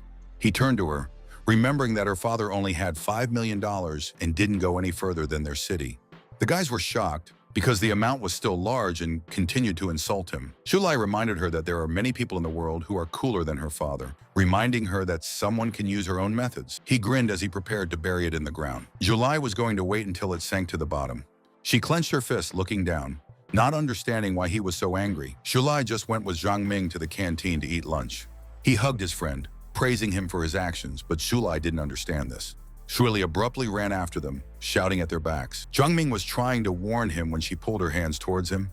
She wanted to punch him in the face, but Shulai managed to dodge. Shulai didn't expect this, so he grabbed her wrist. He ordered them to stop shouting. At that moment, it was as if an energy shield had appeared around him, which pushed her far away. The guys caught Shulai, who was flying with a cry. Everyone saw their fight, seeing her try to attack Shulai, but he didn't have time to react. But they didn't understand why she decided to do this. The guys tried to help her by asking her condition while she was lying on the floor and shaking. There were tears in her eyes, and she couldn't understand what exactly had just happened. Zhang Ming was delighted with his friend when they arrived at the dorm. He couldn't believe his friend would do such a thing, and his eyes were sparkling. He didn't know when Shulai had learned such a thing, but to be honest, he didn't know, and it felt strange. Zhang Ming was disappointed in his answer and looked at him with disbelief. Li Shulai remembered that they still couldn't eat, so he called them to the dining hall. Zhang Ming knew that he was trying to change the subject every time. It was already dark outside and the street lamps were lit up. He remembered the golden light of the coffee shop after his death, and that golden light in my soul when it came out of nowhere. He had been thinking too much lately, and today's scene completely put him in a stupor. He didn't even know how he could react. In his eyes, her movements were too slow, so he easily dodged her. He even felt that his body was about to be hit. He knew it wasn't just coincidences, and it wasn't science, but he decided to visit the library tomorrow. The next day came, and he went to the university library. There were many books on his desk. He read them carefully to make sense of himself. Ancient literature spoke of a mysterious phenomenon called restoration. It was created by the renewal of the connection between heaven and earth. There were mortals who had spiritual roots and could absorb energy through meditation and open new gates for their cultivation, becoming stronger. A person could literally merge with nature, the heavens and the earth, gaining immortality. There were different clans that had their own cultivation methods. One clan had cultivation with a sword, but the main difficulty in cultivation is work, where you need to constantly strive. It was all just a legend, and you shouldn't rely on it, but it's still not scientifically proven. Li Shulai felt that he was no longer an ordinary person, and the book could explain to him if there were still hermits out there trying to cultivate. He didn't know if all of this really existed, but his rebirth was also difficult to explain. But he still has a chance when he can find out everything, and now he will try to do it. It was already 6 o'clock in the morning. Li Shulai was about to start practicing when the sun rose. He started a small lesson on cultivation, which requires improving your body, regulating your energy, and developing your intelligence. This process is similar to building a foundation, which requires a lot of patience so that it is strong and reliable. He went to the student park, and he sat down under a tree, intending to take a lotus position and calm down. He exhaled slowly, trying to concentrate. And he was even beginning to get it. He felt like he was gaining control. He decided to continue, intending to do this for 9 weeks. As time passed, the sun was just coming out, illuminating the entire park. It began to shine directly on his tree. It was 29 degrees outside, and he didn't know if it was supposed to be that hot or not. But there was no way for him to back down after all. He had already set foot on the path of cultivation. He felt like a real cultivator now. When he got out of the pose, he felt relief all over his body. His fatigue and drowsiness disappeared in an instant, and he was going to be back tomorrow. But a second later, the unpredictable happened. He was overtaken by a crowd of old people who came to play sports in the park, wondering at his motivation to come so early. Everyone started advertising their services, offering their granddaughter, or helping with their posture. Li Shulai decided to leave quickly, and he took off quickly while the old men tried to persuade him to come back tomorrow. He barely escaped and returned to the square. As he tried to relax, he looked up. There were active dances on the square, and in 2 years, this type of dance will become one of the most popular. Older women danced to active music, and they genuinely enjoyed the rhythms. A group that loved to dance to this music came on stage. At this time, dancing in the square takes place spontaneously, but soon Chinese society will begin to age, so the social activity of the elderly will begin to develop. Therefore, it is not a very bad idea to help pensioners organize sports venues for them in the future. He was going to come back tomorrow and start working on a plan, and he quickly left the park while being watched. One of the old men felt a similar energy from him, Later, he went to the airport. He was standing at the airport trying to make a phone call while a voice announced the boarding of a flight to Yanzhou. All the people were looking at him with interest. They realized that Shulai was a big shot because his phone looked very expensive. The phone was picked up by his secretary, who picked up several apartments for him. He said that he was now preparing to land, asking to call back in 3 hours. Li Shulai resolutely left for the flight, intending to fly to Yanzhou. The plane began to fly away. Some time has passed, and he has already arrived. He came to the real estate agency. The receptionist said that the market value was $1 million and offered to arrange an installment plan. She immediately noticed how young he was, but he already had a phone, which showed his condition. Li Shulai took the papers, intending to think about her offer. Now it was a more favorable offer, because soon the market value of houses will increase tenfold, and the realtor picked up a good home. But over time, real estate will only get worse. He immediately took out a gold card, deciding to pay for it right away. The girl's eyes lit up at the brightness of his card with that amount. Everyone looked at him in shock, realizing that this was some kind of major. The girl was sure that there was no point in risking buying such a building. While he was signing the papers, everyone around him was judging his choice, because this was the old town, but he still left his signature. After a while, he walked out of the building and was sure that he would soon make a fortune with many important things ahead of him. He approached the man who sold newspapers and wanted to get the latest issue on finances. The man handed him a newspaper that immediately showed Fei Long's face. His company was actively developing in a short period of time and attracted a lot of investment. But he didn't want to leave his cultivation alone. It was already getting cold outside, so Zhu Lai decided to head back. Meanwhile, at the main office, the receptionist wished Mr. Liu a good morning. Liu Daxi was the chief investment officer for science and technology. He asked how Hu Shuo's information preparation was progressing and immediately asked to book a table at a restaurant for him, wanting to have lunch with Mr. Lin.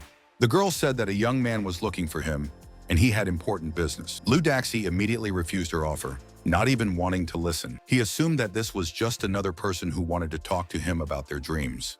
But he stopped abruptly and thought about it. He still gave him permission to let him in and then invited Xiao Hu to follow. Liu Daxi recalled that he was also young once. The girl accepted his order. After a while, Li Shulai appeared in the office. He didn't regret that he decided to look into this company. Shulai wanted to see which company would still win in this world. They started pouring green tea into his glass. The girl asked him to wait until Mr. Liu finished his business. He walked in with his phone in hand, talking about IT chain stores. Liu Daxi explained to the person on the phone that China's economy is growing thanks to the internet, and people's demand for products and services is also growing. But the man was busy, so he promised to invite him to dinner later, and immediately ended the call. At that moment, he glanced at the guest. At first glance, Shulai looked very determined. Liu Daxi suggested that he wanted to apply for a job and immediately refused. But Shulai resolutely stood up, explaining that this wasn't what he had come for. Liu Daxi wondered what he wanted then. Shulai knew that the chain of stores he wanted to develop was a failure, and this was due to the spread of an epidemic that would worsen the situation in a couple of years. And if so, then the plan to create a network will be destroyed. But this was not an accident. In his opinion, Liu Daxi wasn't as successful as Fei Long. After all, he remained arrogant while Yang relied on the opinions of others. Liu Daxi was already tensely waiting for a word from the unknown guy. But Shulai only wanted to play a little. He admitted that he had studied the situation in various domestic internet companies and made conclusions. Even now, he heard Liu Daxi mention an IT store chain, but advised him to give up development. Liu Daxi thought that this was his way of joining their group, not wanting to listen to his show-offs. But I wanted to hear his reason. Shulai said that in recent years, the country has been actively engaged in infrastructure construction, and land prices will grow rapidly. Because of this, it will be difficult for stores to make a profit due to rising costs. Therefore, it is better to develop online stores. Liu Daxi remained silent as he listened to his arguments. Li Shulai felt like he didn't believe it, but his performance was peerless. He quickly waved his words away. I thought his opinion was too shallow. He went to the window and looked out at the city. Liu Daxi explained that the cost of rent has increased, but the profits of the store's IP networks are enough to cover the costs. He reminded how popular their company is, for which queues are built. And I considered him not experienced enough in business, only working with papers. He explained how successful people achieve success by taking advantage of opportunities. Despite his advice and young age, he still appreciated his drive and perseverance. Li Shulai decided to give him the truth in practice.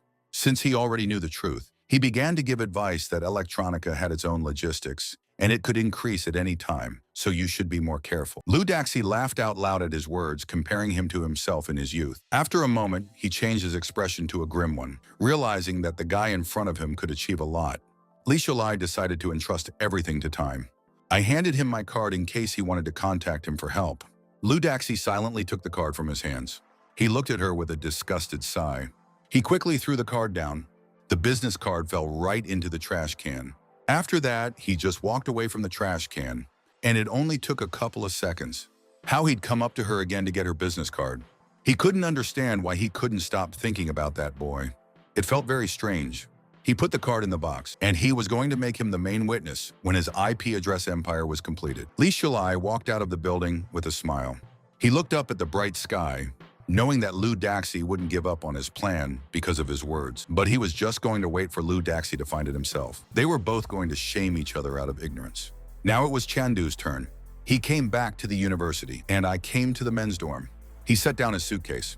He was immediately greeted by a satisfied Zhang Ming who hugged him, not understanding where his friend had gone for the weekend. Zhulai started to push him away, explaining that he went to visit his parents. His eyes lit up, and he wished he would tell his parents about his cool friend, wanting to join his family. Zhulai rudely rejected his offer, joking that they were only looking for a sister, and Zhang Ming sat down on the step. He immediately began to pretend to be a girl, intending to become one if necessary. Zhulai sent it right away. He opened his suitcase to unpack. He's glad that he was able to leave Lu Daxi contacts. Now it's time to transfer the disc. He began to sort out his things. Part of the plan with Yanzhu was completed. He turned to Zhang Ming, remembering that he didn't go to see his family last weekend, wondering how he didn't miss them. Zhang Ming got angry, calling himself so independent that he didn't miss anyone. He was sure that everyone would ask him questions, but as long as he was around Zhulai, no one would bother him. And I started to worry that Zhulai might have met some bad guys there. But he slammed the suitcase shut, saying that everyone had left long ago. In any case, Zhang Ming promised to protect him if he got into trouble. Zhulai suddenly wondered if someone like Mr. Long was looking for him. Even if something important happens, they will definitely find him, and he will know about it. But after a while, an unknown man appeared, looking around strangely in the crowd. He noticed through Li Shulai's eyes, and it immediately dawned on him that the search had been successful. He quickly walked towards it. I grabbed his wrist. The unknown man pulled him by the arm, trying to lead him away. He took him to the park to show him something. At this moment, flames formed around him. Zhulai couldn't believe his eyes. The man abruptly activated his energy, but all that happened was the leaves falling right on his head. He was a little disappointed in himself, but I hoped I'd conveyed my thoughts to him. After a second, Zhulai noticed something in shock. Inside his body, a fire was formed that was created from energy. It turns out that a cultivator was standing in front of him. There are still many people who practice immortality in this world, but as long as he was weak, they didn't show it. They continued to stand on the path. Zhulai decided not to reveal that he was a novice cultivator after all. The man immediately felt a special energy from him, even though he had seen quite a few people in his life. He immediately began to imagine his granddaughter's relationship with Zhulai, which could make their family more majestic. Suddenly, Zhulai felt sick, but he couldn't figure out what was wrong. He decided to ask why the man was looking for him, but I doubted that it was worth talking to him. His uncle suddenly inquired about his relationship status, offering him his granddaughter. Zhulai immediately went into a terrible shock. This was his very first encounter with a cultivator, but he expected the latter to ask about things in the practice world and share experiences. Suddenly, he was afraid that the old man might go on blind dates. He immediately got out of it, pretending that he was already in a long-term relationship and was going to run to class. But his uncle grabbed him by the shoulder, and he started advertising to his granddaughter that she was kind and smart. So she also studied with him in the same group, so he decided to call her right away. Zhulai tried to refuse, but the chances were slim. The man had already made the call, holding him by the shoulder. He couldn't break free of his grip, and Zhulai stopped doubting his strength. The granddaughter on the other side of the phone did not expect a call from her grandfather, assuming that he already missed her. The man felt slightly uncomfortable, but Zhulai didn't see anything wrong with it. He swore to her that he thought of her every day and even came to visit her at the university. She had already gone out for a walk, and because of her grandfather, now she would have to go back. He said that he brought her a lot of delicious food and beautiful clothes, and this can be shared with friends. The call was dropped. Zhulai decided to leave so as not to interfere with their long-awaited meeting. He turned to leave. He hugged him, begging him to stay for at least 10 minutes. The man was sure that Zhulai was single, and suggested that he first meet his granddaughter to make a decision. He was already furious, but he didn't have the chance to refuse. The man promised that his granddaughter is one of the best in the world, and he should like it. July replied to Borzo, admitting that because of his cultivation, he didn't have time for romance. They fought like yin and yang. The man immediately noticed in him not only potential, but also purposefulness. July had already begged the old man to let him go, but he clung to it like a tick, not wanting to lose it. Even so, he begged to treat the old man with compassion. And then he decided to use a forbidden move and fell to the ground, pretending to die. He began to scream, feigning terrible pain. July felt the absurdity of the situation. There was a clatter of heels beside them. He was clutching Shulai's leg when his granddaughter called out to him. It was Xiao Ning, who was standing there in shock at the scene. He immediately shifted his stance to greet her. Shulai couldn't believe that his granddaughter was Xiao Ning. She couldn't understand what was going on there or why they were standing together. But she immediately started yelling at him, thinking it was all his fault. It was as if he was trying to get her through his relatives. Grandpa immediately pricked up his ears at her screams after hearing that Zulai also wanted to woo her. The man held out his hands for her to listen. But she didn't let him say a word and immediately informed him that Zulai was constantly pestering her, even though she had already explained to him that nothing could happen between them. But in her heart, she hoped that Zulai would become the old dog at her feet. Now he looked like he was manipulating her poor grandfather to get to her. Xiaoning was afraid that he would now take advantage of her family. She began to examine her grandfather to make sure he wasn't being bullied. Zulai was just asking her to stop talking to herself. Grandpa immediately shouted over her to explain the situation and why he was lying on the ground. But he was intrigued by his words that Zulai might have chased after his granddaughter one day. Xiaoning tried to protect her grandfather while he demanded an apology from her. Zulai didn't mind hearing her apologize. Her grandfather urged her on. Xiaoning couldn't believe that she needed to do this. She just grunted, not intending to. Grandpa raised his voice, intending to scold. But there were tears in her eyes right away, and she was disappointed that he had come to yell at her. She ran off into the distance, not wanting to talk to him anymore. Grandpa could only call after her. He sighed, no longer able to compete with her. But he immediately started trying to explain the whole situation to Shulai if there was a misunderstanding between them. Shulai only wanted to leave this place at last. The man had already realized that he had entered the path of cultivation, and he asked that he no longer hide his true identity in front of him. Shulai remained silent, but the man considered him a blank slate. He didn't care so much about matchmaking. He just wanted to make friends with him personally. He saw that his true identity was pure, his roots were clear, and his talents were special, which gave him a good opportunity to become a cultivator. Li Shulai now understood everything, and he needed to find a way to raise the cultivation rank. The old man praised him for not talking about cultivation too much, as it was good to be vigilant in their world. Otherwise, such words can get you killed. But the man couldn't be his mentor, because Zulai needed to come up with the answers on his own. He valued his character and looked at his progress, and was optimistic about his understanding of the situation. He only hoped that they would meet again soon, and when he got back on his feet, there was hope that the Zhang family wouldn't fall. Now his job was done. He informed Zulai that there would be a cultivator conference on the mountain this week, and to show his sincerity, he invited him. The old man confessed that the third realm was his limit, and he didn't have the strength to break through any further. But they have a sister who is considered one of the strongest in the world, and if he gets to her as an apprentice, he can achieve great success. Zulai was shocked to see a third realm master standing in front of him. The old man didn't seem very reliable, but at least now his motives were clear, and he was able to win her over. Moreover, he didn't like cultivating alone, so this was also a plus.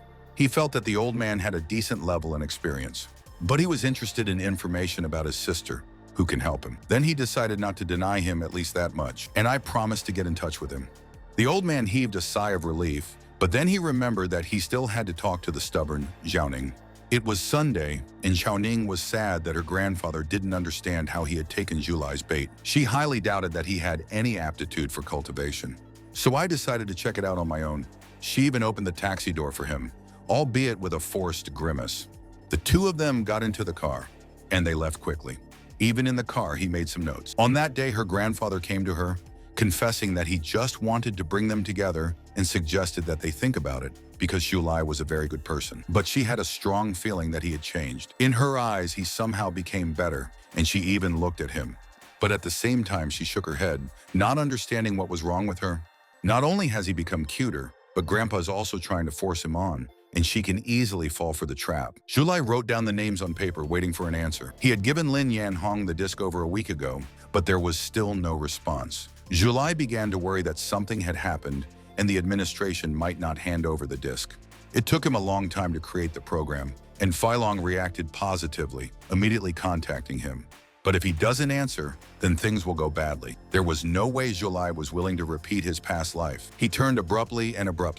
Xiaoning was afraid that he had noticed her gaze. Li Shulai looked at her in disbelief because of her reaction. She kept peeking, noticing that he had a strange look in his eyes as well as some notes. Then she made up her mind and bit her lip. She remembered telling him to stop following her, and she screamed how much trouble he was causing her. She recalled how Zhulai turned around and left. Now it occurred to her that maybe all this time she'd been making things up on her own and was just attached to him. The three of them were walking along a path in the forest, and they should be arriving soon. Li Shulai recalled that they were supposed to come to Qingyan. The old man explained that cultivators had their own lands, but ordinary people couldn't see them, and they had to pass through the barrier first. Li Shulai understood now. Suddenly, Xiaoning started to enter the multicolored portal. Li Shulai followed her with a surprised look on his face. A temple with heaven appeared in front of them. This place was guaranteed to be different from reality, because they literally walked in the sky. He was wondering if he would have his own lands in the future. At that moment, he noticed something. Xiaoning's chest was also lit up, but her energy was greatly weakened. He kept looking at it, wondering if it could be restored. Xiaoning blushed all over and was confused as to where he was looking. She screamed in anger, and a whirlwind swirled around her. Li Shulai was startled by this. He hadn't expected her to be so capable, but her energy was still weak. Xiaoning pointed at him and blushed at his words, but Li Shulai was speaking out of pure interest, and he wanted to move her thoughts to thinking about how to contribute to the development of the state. Xiaoning shouted at him, not understanding why she would do this, and she ordered me to stop looking at it because it is weak and will not be suitable for cultivation. The grandfather watched this and began to worry that his granddaughter might be left alone forever. Li Shulai still didn't understand the reason for her weak energy. He assumed that he just didn't see the reason because of his cultivation level. Xiaoning hoped so too.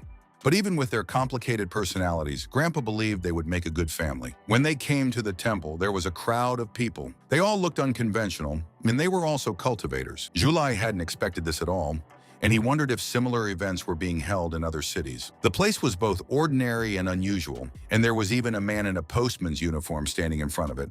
He was glad that his novel was finally becoming a reality. This man abruptly flew in the direction of the temple. Zhulai didn't expect that he would ever see this place again. He was interested in how fast he delivered letters and how much he earned. Grandpa informed them that they needed to visit their sister and suggested that they take a walk.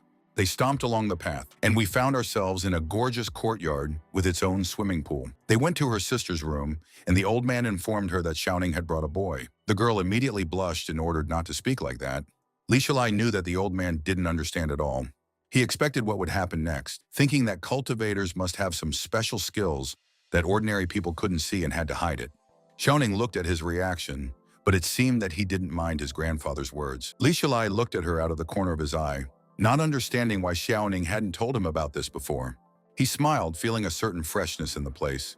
A blue portal suddenly appeared in front of them. Lin Shuhui, who was the head of Qingyun, emerged from it. Grandpa greeted his sister, but Xiaoning greeted her grandmother. Li Shulai was shocked that his sister was Xiaoning's grandmother, even though she looked young. Shuhui didn't expect anything more from them than a greeting without politeness.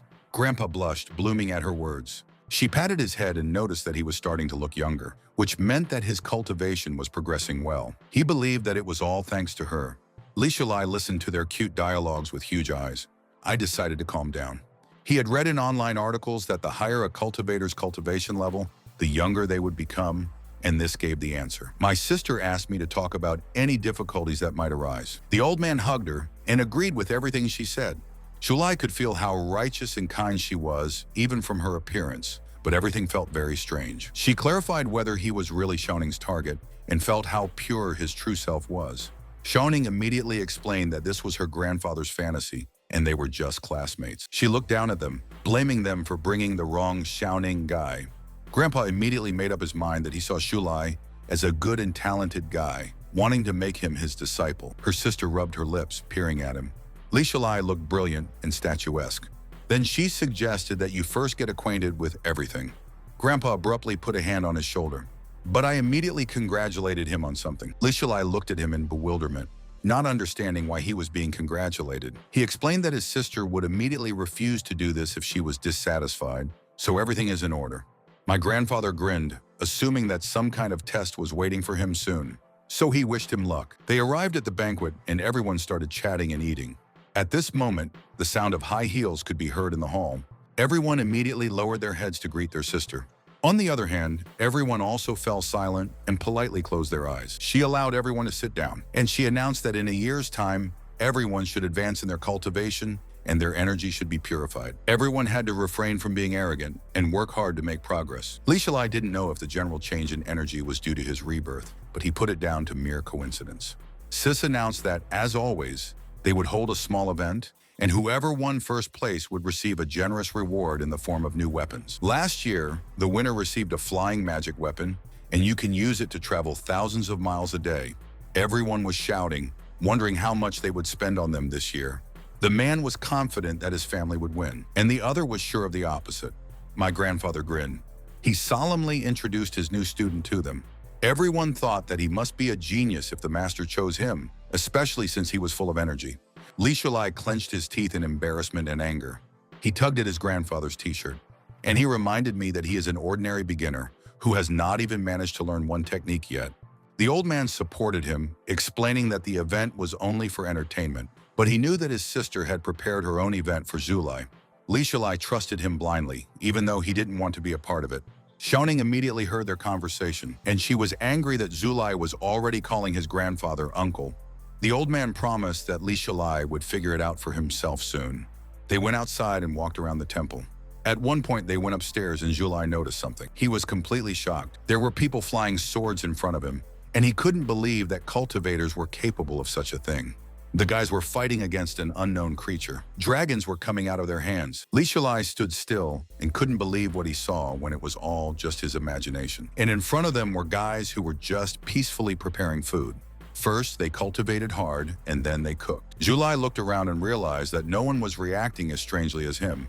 Xiaoning was beginning to worry that he was disappointed in what he saw. She explained that the path to cultivation is long and boring, and it is impossible to get together every time to exchange calligraphy classics. Her grandmother believed that you should combine work and leisure, so once a year she holds an event to relax and exchange impressions and experiences along the way.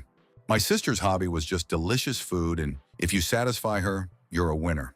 Yishoning had already advised me to figure out what to cook. She thought it was too hot for a good appetite, so it was better to prepare some snacks. She began to list the various appetizers that sounded delicious. Xiaoning only hoped that he took her hint. She revealed that her grandmother is originally from Sichuan, so she might miss the taste from her hometown. Li Shalai noticed how worried she was about him and found it cute. He understood what she was saying. In his previous life, he was an ace at cooking because his girlfriend constantly asked him to cook different dishes and manipulated him. She liked to eat delicious food, so he had no choice. Zulai knew how to cook any cuisine, and it wasn't a problem. He even knew how to cook French and Italian dishes, but the desire to cook for that girl was gone, and he didn't expect that such a useless skill would remain in his next life. He stood in front of his desk thinking. My sister immediately noticed that he was taking part, and I was happy with it. He stood in front of the board doing nothing. The old man didn't understand what the kid was doing, hoping he could cook, and I began to worry that he shouldn't have praised it. My sister didn't see the point in rushing either. He had a lot of energy at a young age, so she was sure he wouldn't make a mistake. But cooking in a hurry was also a bad decision. Zulai began to wonder what would be better since there were so many dishes. Then he decided to pick up the frying pan and cook all at once, pouring oil into the pan. An event was held near the temple. Everyone looked at him in disbelief, not understanding what he was cooking. Zulai had already finished everything and was serving the last dish. The huge round table was filled with many different dishes, causing everyone to be shocked. Everyone started judging it, thinking that taste is more important than quantity.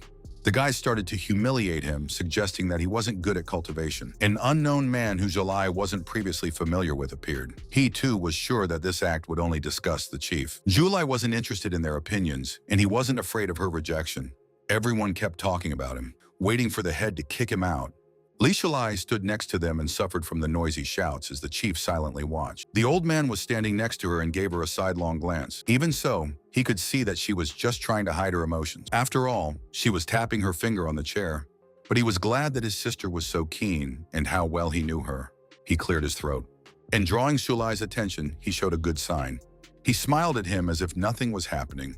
The old man was glad that he was staying calm, intending to continue helping him. Later, the tasting started, and the maids started to pick up a little bit.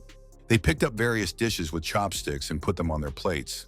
Then they carried them directly into the hands of the jury. They began to taste slowly, and the guys shouted with happiness because they had never tasted such delicious dishes. Julai made sure that the food was to their liking, but it remained to wait for the head's response.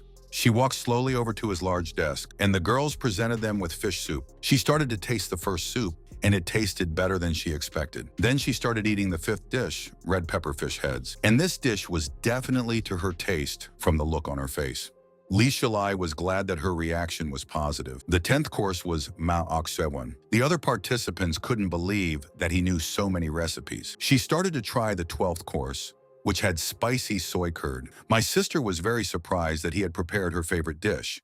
I took the first bite. She went into a terrible shock when the taste reached her mouth. This taste was the one she missed, and she wanted to eat 10 servings of it. Her face radiated pleasure as she blushed. And at the moment, she wondered what he added to these dishes. Li Shulai answered honestly that they were prepared with sincerity. In his memories, there were times when a girl asked him to cook 10 meals a day, and he stupidly agreed. People were sure that he would be disqualified. They weren't even going to try it again. But his sister confidently ordered him to hand him a magic weapon and a book. Everyone around her was shocked because she hadn't even tasted their food yet. A cook appeared with them, who decided to enlighten them. He had been studying nutrition for about 60 years.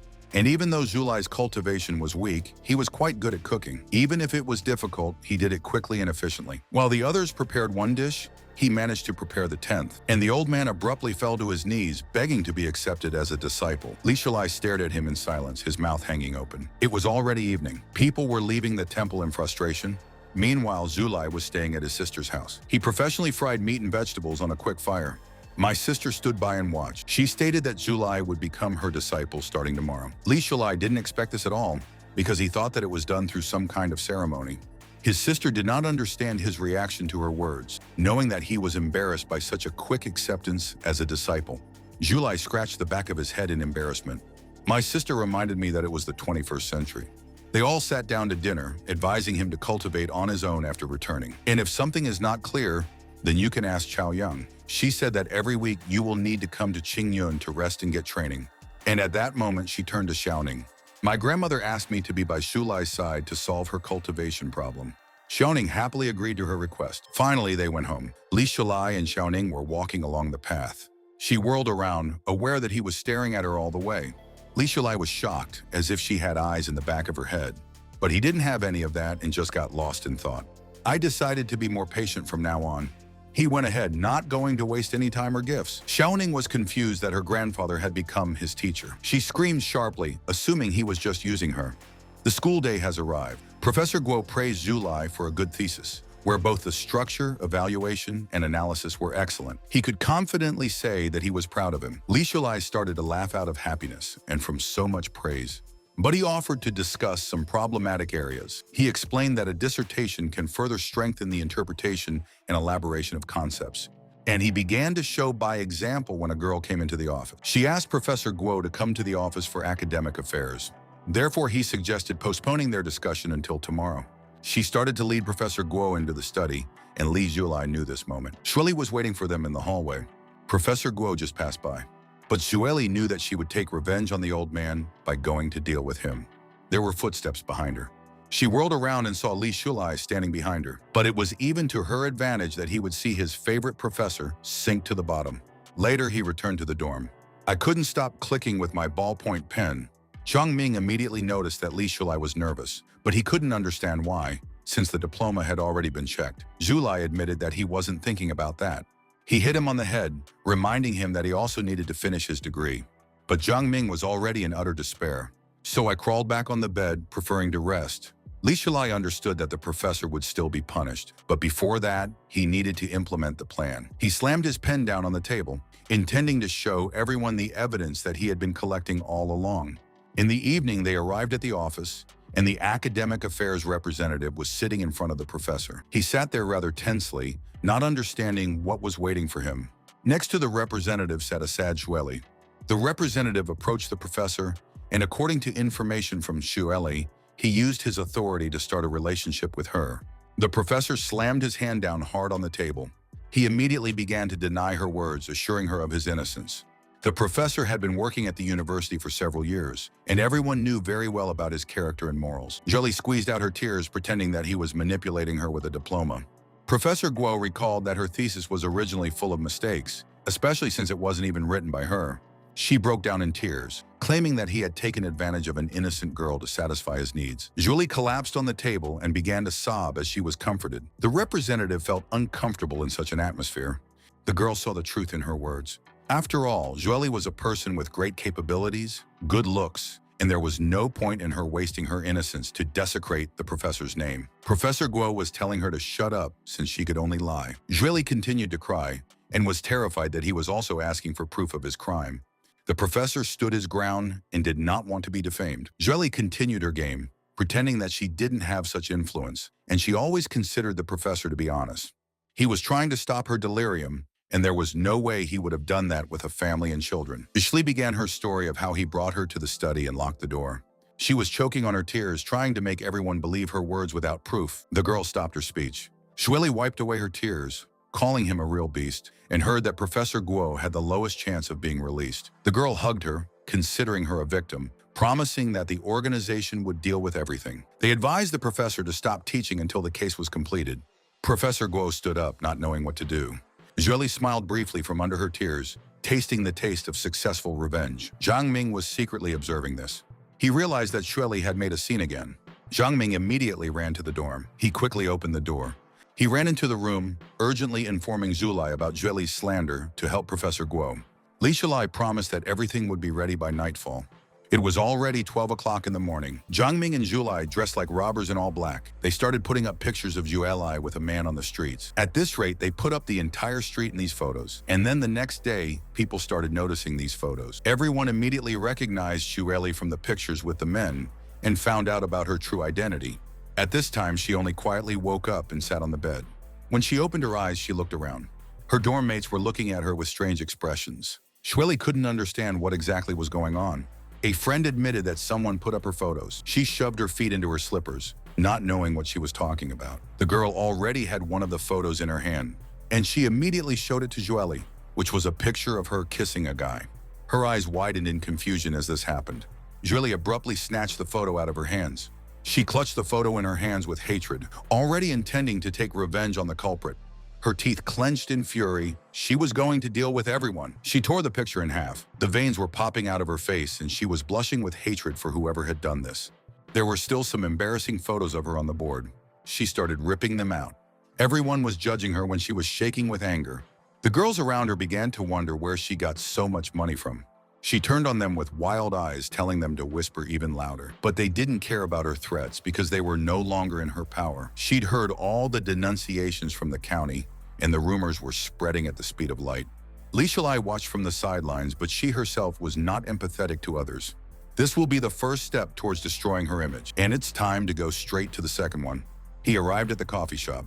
Young Feilong praised his brilliant plan with admiration, wanting to make it a reality faster. He had read about his technology, which would help Feilong identify its weaknesses. Li Shulai just hoped that he would be satisfied. But Feilong had expected Zulai to join his company and was upset.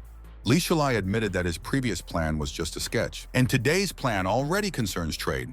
Feilong sensed that Zulai had not been idle all this time, and something would happen soon. Li Shulai openly asked for help in acquiring the Zhangquang company. Feilong didn't understand at first. He started talking about his esteemed Professor Guo. And after a while, he explained the whole situation, wanting to help him get rid of this terrible brand and show everyone Xueli's arrogance. Feilong loudly stood up from his chair, slamming his hands on the table. He realized that there was an incredible nobility hidden in Xulai. He started to leave, intending to deal with Xueli and her patrons. He drove back to the men's dorm. Zhang Ming walked into the room. Li Shilai asked what was wrong with him. This was his first step, and he needed to get rid of Zhui Li as soon as possible. He clarified Professor Guo's status, that he was still suspended. Zhang Ming explained that he couldn't get away with it, and only hoped that nothing would happen to the professor. Li Shilai was immediately going to leave for a while. Professor Guo was standing in the park, looking at the river in a gazebo. At that moment, he was called out from behind. Zhu Lai promised him that the truth would come out very soon. Professor Guo began to worry that it would be too much for him to fight with such powerful people. The problem wasn't the professor, but the people who weren't even looking at him anymore. He was talking to one person, but he didn't have time to talk at all. He slammed the door in the professor's face. Another said that there was no chance because the deputy director was involved in the case. After Julie and her father found out about the situation, they were angry and would go all the way, so it was unlikely that the university would go against them. But the Yang family considered it a small matter, and the only solution was to voluntarily admit and dismiss. Otherwise, her family would ruin the professor's reputation, and he would no longer be able to find a job. In life, you have to pay for everything, and the man hinted that there are still many places that need teachers. Professor Guo pressed his lips together because of nerves and powerlessness. He couldn't believe that a female student would adopt such methods, and there was nothing else he could do. Li Shulai reported that Julie was using the money, and they would take even more money to transfer her. Professor Guo couldn't even expect him to believe in him, but he didn't understand where they would get that kind of money from. And I was hoping that there was still a judge who would help me put everything in its place. He now concluded that Shulai had nothing else to teach. But he asked me to remember that he has outstanding abilities, and you should be wary of people so as not to get into trouble. Li Shulai reminded him of his own words that one should not give up in the face of difficulties. And he promised that revenge would definitely come. He knew that no one should escape justice, and he begged the professor not to commit suicide. The professor found this strange, but he agreed. The professor agreed to wait for revenge. Later, in the corridor of the first academic building, Li Shulai walked into the classroom where Julie was sitting. He approached her, ordering her to withdraw her complaint. Julie jumped up from her chair in shock. She didn't understand how he could say such a thing, and reminded him what had happened to Professor Guo and how she could destroy him. Li Shulai stated about the last opportunity to do so. Shulai was furious at his words, thinking that he was incapable of anything. She reminded that Shulai was the bottom of their society, and he couldn't help his beloved teacher. And she continued to humiliate him by calling him her footstool. This was a personal tip for Shulai, so that he wouldn't try to frame her. Li Shulai wasn't afraid of her threats as he announced the start of the countdown. Shulai didn't understand his words at all. In the evening, at the Gueli family's estate, she started to take off her heels and giggle. She was in a great mood and hummed a tune all day. She put her shoes on the shelf and announced her return to her father. But at that moment, rapid footsteps were heard. My father happily informed me that they would soon become even more famous, because the Feilong company itself wanted to cooperate with them, and he would very soon go to the bank for a business development loan. He had no doubt that she knew about this company, which had received several million investments and was now ranked first in the industry, and Head Yang himself had sent him an invitation. Shirley thought that the company was much richer than them. She recalled Zulai's words with a sneer, realizing that she would now become twice as powerful. My father was smiling brighter than the sun, waiting for their family's assets to increase by a few more zeros. He promised to introduce her to the circle of great ladies so that she would enjoy fine cuisine. Julie promised her father to work hard in the future. He also supported her in return. The next day, they were sitting in the classroom for self-study, and Julie waved a piece of paper. She threw it in Zulai's direction. Unexpectedly for her, he turned and caught the paper in the air. The paper flew back at her. It went straight into her mouth. She jumped in anger, but Zulai abruptly started counting down to 3. Julie stood in disbelief as the countdown came to an end. And then he reached the number 1. The audience received a call on her phone where her father shouted into the phone that they were bankrupt, and he asked her not to come home and leave until she could understand anything. Li Shulai was glad that it was just in time. Zhueli approached him with a trembling voice, not understanding what he had done. Shulai didn't see any other logical solution against the great and powerful Zhang family. She got another call on her phone. When she picked up the phone, a barrage of insults rained down on her to get her money back. Zhueli was already desperate, and she dropped the call. But there were endless calls coming in. She dropped her phone on the ground and screamed. Zhueli herself fell to the floor, hoping that it was just a dream. Zulai handed her the phone, reminding her that money was the most unreliable thing, but only they can save her. He suggested that she think about it carefully. Night fell. Zhueli was sneaking towards the mansion when the crowd of people finally dispersed, but they had sprayed everything with paint, so it would be difficult to enter. She walked shakily through the grounds, hoping that all the vandals were gone. But when she got home, it was all smashed up and painted too. She abruptly remembered that she had jewelry and started to worry. So I quickly ran towards my room. Trembling hands gently opened the door. But all her lockers were empty. Like the other nightstands, they were just as empty. Welly collapsed on the floor, full of despair. Li Shulai knew that there were many such people in this world, that they only show off their money. But every rich man has his own rich man, who will be much more influential. Li Shulai was standing over her, and only he could save her. Shirley didn't understand how this happened. After all, her family only invested in the Feilong company. She sat on the couch and sighed, looking at her phone. Zhueli had no idea where her parents were or what condition they were in, so she tried to call them. There were tears in her eyes, and she was worried about her parents. She already had a picture in her head of how the collectors dealt with them through torture. She began to think too much, and she didn't even have enough money for the rest of her life. At this moment, there were loud knocks on the door. Zhueli screamed in fear. The man was kicking at her door. The door was held up by snot, so he didn't even have to strain. His friend saw Zhueli enter the building, but she didn't come out again. The third man thought that she must have money. Zhueli was hysterical, not knowing what to do in this situation. The door was still being kicked. She started shouting that she didn't have any money, but her parents did. They went into the room and grabbed her by the neck, intending to charge her father's debt. She was roughly thrown onto the mattress. One of the men ordered her to be held. Zhueli screamed and begged to be released. The man began to act thoughtlessly and admire her, and intending to use it. Zhueli was crying harder, assuring her that she definitely didn't have any money. But at that moment, the bandit found her wallet. He grinned, knowing that she was lying to him. Zhueli begged for her last bit of money, but she was immediately slapped in the face. There were only a few hundred left in the wallet, but the men offered to repay the debt not with money. They appreciated her beauty. "That's why we preferred it," she screamed, refusing to do so. The man now understood why the professor was harassing her and offered to simply give himself up of his own free will. There was no way Yuli was willing to agree to such a thing. But the gunman recalled photos of her with various men, doubting that she was so innocent. Zhueli begged them, promising that she would find her parents and pay back the debt, and they would definitely be ready to stand up for their own daughter. The man decided to kill her because her parents have long run away and no one will help her. He squeezed her hands. Zhueli started to remember how well she had spent her day yesterday, but now she was in hell. The men were going to have a good time playing with her, but at that moment, he was grabbed by the shoulder. The man stopped him from moving his hands. Zhueli felt a drop of hope that she would be saved after all. The bandit ordered them to leave to inform Mr. Lee about a new valuable product. Her eyes are filled with emptiness as she realizes where she is. Shirley kept begging to be released, and she swore she didn't have any money. But the men didn't care when they pulled her by the hair. They slapped her in the face for shouting loudly, promising to kill her if she made a sound. The guys started laughing at her when she was afraid to speak. They led her to their car, telling her not to cause trouble and telling her not to fight back. At this moment, a lighter was lit in the forest. In front of her was Li Shulai in the bushes. She couldn't believe her eyes when she saw him. The image of him saying that only he could be her savior flashed through her mind. She started screaming, begging to be saved. After shouting, she abruptly broke out of the bandit's hands, tearing off her hair, and rushed in his direction. But they caught her again, and she kept begging him.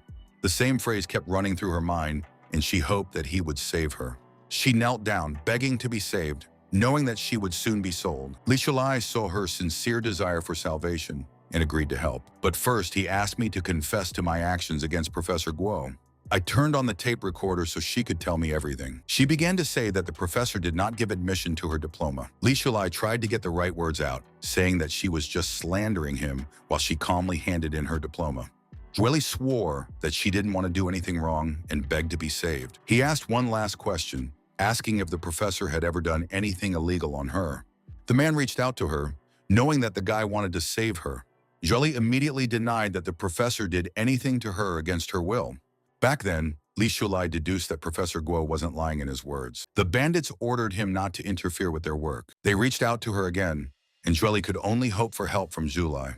She claimed that Professor Guo didn't deserve this and that she had just lured him into her trap. Li Shulai was demanding that she admit her mistake. Zhueli now realized that she deserved all of this, but she still begged me to help her, to let her go. She promised that she would help clean up Professor Guo's reputation and was willing to listen to Shulai's instructions. Li Shulai paused the recording on the dictaphone, finishing the interrogation. But he immediately apologized to her because the bandits were not as kind as he was, and it is worth paying back debts, so I gave the order to continue. She screamed in anger, knowing that he had just tricked her. The bandits laughed at her stupidity, realizing that it was a naive decision to trust him, and he was praised for such steadfastness. Li Shulai had nothing to do with them. He only wanted to clear the professor's honor. So he reminded her of what he'd said, that there was always someone richer than you. Shweli stared after him with a tear-stained face, knowing that it was all over. The bandits were laughing behind her back, intending to sell her off with gusto. She started insulting him afterward, reminding him that if her parents were here, he wouldn't say a word. Julie began to blame herself for believing his lies like a fool. They picked her up abruptly, preparing to take her away at last. He slapped her sharply, telling her to come with him. Julie couldn't stop crying anymore, but she didn't scream either. She only complained about Li Shulai as she left, intending to take revenge on him. Shulai stopped abruptly. He knew very well that people didn't change, and if she had been more modest, he would have been willing to help her, but she hadn't been able to pass the final test. Willie had completely lost her trust in him and was unwilling to believe his words. The man ordered to release the girl, anticipating the show. They put Julie back on the ground. The bandit reminded her that they had a lot of money, so she should be gentle, and then they might take pity on her. Li Shulai asked how much money her family owed, and it turned out to be exactly 1 million. He immediately handed them a check to pay off the debt. There was a sum of 20 million written on it, causing Julie to be shocked. She ran to him to snatch the check out of his hands for her own good. But Li Shulai pulled the paper back in front of her, which caused her to fall to the ground. Julie said that he had brought his savings books to help her family with their debts, and had no doubt that she would not miss the opportunity to use it. Now nothing will help her. He decided to admit that the Feilong company had only offered to cooperate with her family because of his request. She sat on the ground in shock, not believing his words. Li Shulai reminded her that a missed chance was scarier than hell itself. He explained that it was all her fault. Julie turned to the bandits, saying that he had nothing to do with her affairs, so he gave them the right to do whatever they wanted with her. She was thrown to the ground as she begged him to help her, but he silently walked away. The next day, a recording from a dictaphone was played on the territory of the university, where Julie confessed to her deception. Everyone started to recognize Julie's voice, but they didn't understand who was asking her questions. It was now clear to everyone that Professor Guo wasn't guilty and had been suspended for nothing. Everyone hoped that the professor would still be able to return to work. The head was informed that Zhang Sheli's family was rumored to have gone bankrupt, and it was clear to everyone that Professor Guo was clean.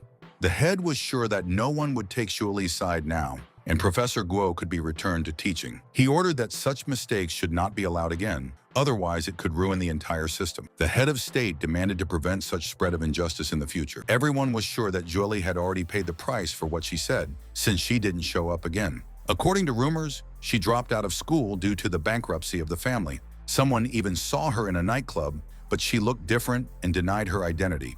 But everyone considered it a fair punishment. Li Shulai pulled Zhang Ming by the scruff of the neck to stop him from eavesdropping on conversations. Zhang Ming wondered who had done such a good deed, but Li Shulai didn't hide the fact that it was his doing. Of course, he didn't believe it, but Zhang Ming knew that Li Shulai didn't have that kind of money. But he promised that he would help a friend in a difficult situation. Li Shulai was disappointed that his friend didn't believe him. Zhang Ming didn't understand what had happened to him, but he abruptly took his friend by the scruff of the neck to prove it. He knew that he had helped Professor Guo, and it wouldn't happen again. They came to the dining room. Zhang Ming wondered if he should buy Shulai something, but he decided to eat soup instead. At that moment, he noticed Xiaoning standing there. She walked up to him and immediately realized that the recording was made by his hands. Shulai didn't answer as he continued to chew on his lunch. She took his silence as a sign of agreement. Xiaoning wasn't so stupid that she couldn't make out his voice after processing it. Back then, he didn't understand why she was asking the obvious question. Xiaoning sat down, starting to ask about everything related to Shili, not understanding the motive, but not judging him for what had happened. Shulai gave out that it was just taken away by creditors, and he was not involved in this. He noticed that apart from Xiaoning, no one paid any attention to his voice. Only she understood Zhueli's situation, and this was a true sense of justice. She screamed, reminding him of the consequences with Zhueli. But no one knew what would happen to her next, and July saw no point in saving people who were born bad. Professor Guo was never guilty, and if he didn't help, no one would know the outcome. He already had a picture in his mind from his previous life of Professor Guo jumping off the roof, so he just wanted to help him, while the others didn't do anything. Zhoning aggressively stood up from the table. She started to leave but was met by Zhang Ming. But she ignored him as she passed, and he didn't understand why. Zhang Ming handed him a cup of coffee, and Zhulai explained her behavior by saying that Xiaoning had a heightened sense of justice. He didn't expect his friend to thank him for the coffee, but Zhulai started making fun of him. Later, he met up with Professor Guo, and he truly appreciated Zhulai's words back then, because he didn't know where to go, even had thoughts of dying. Li Shulai knew exactly what he was thinking, but the professor was glad that Li Shulai was there for him and became his ray of light on a dark day.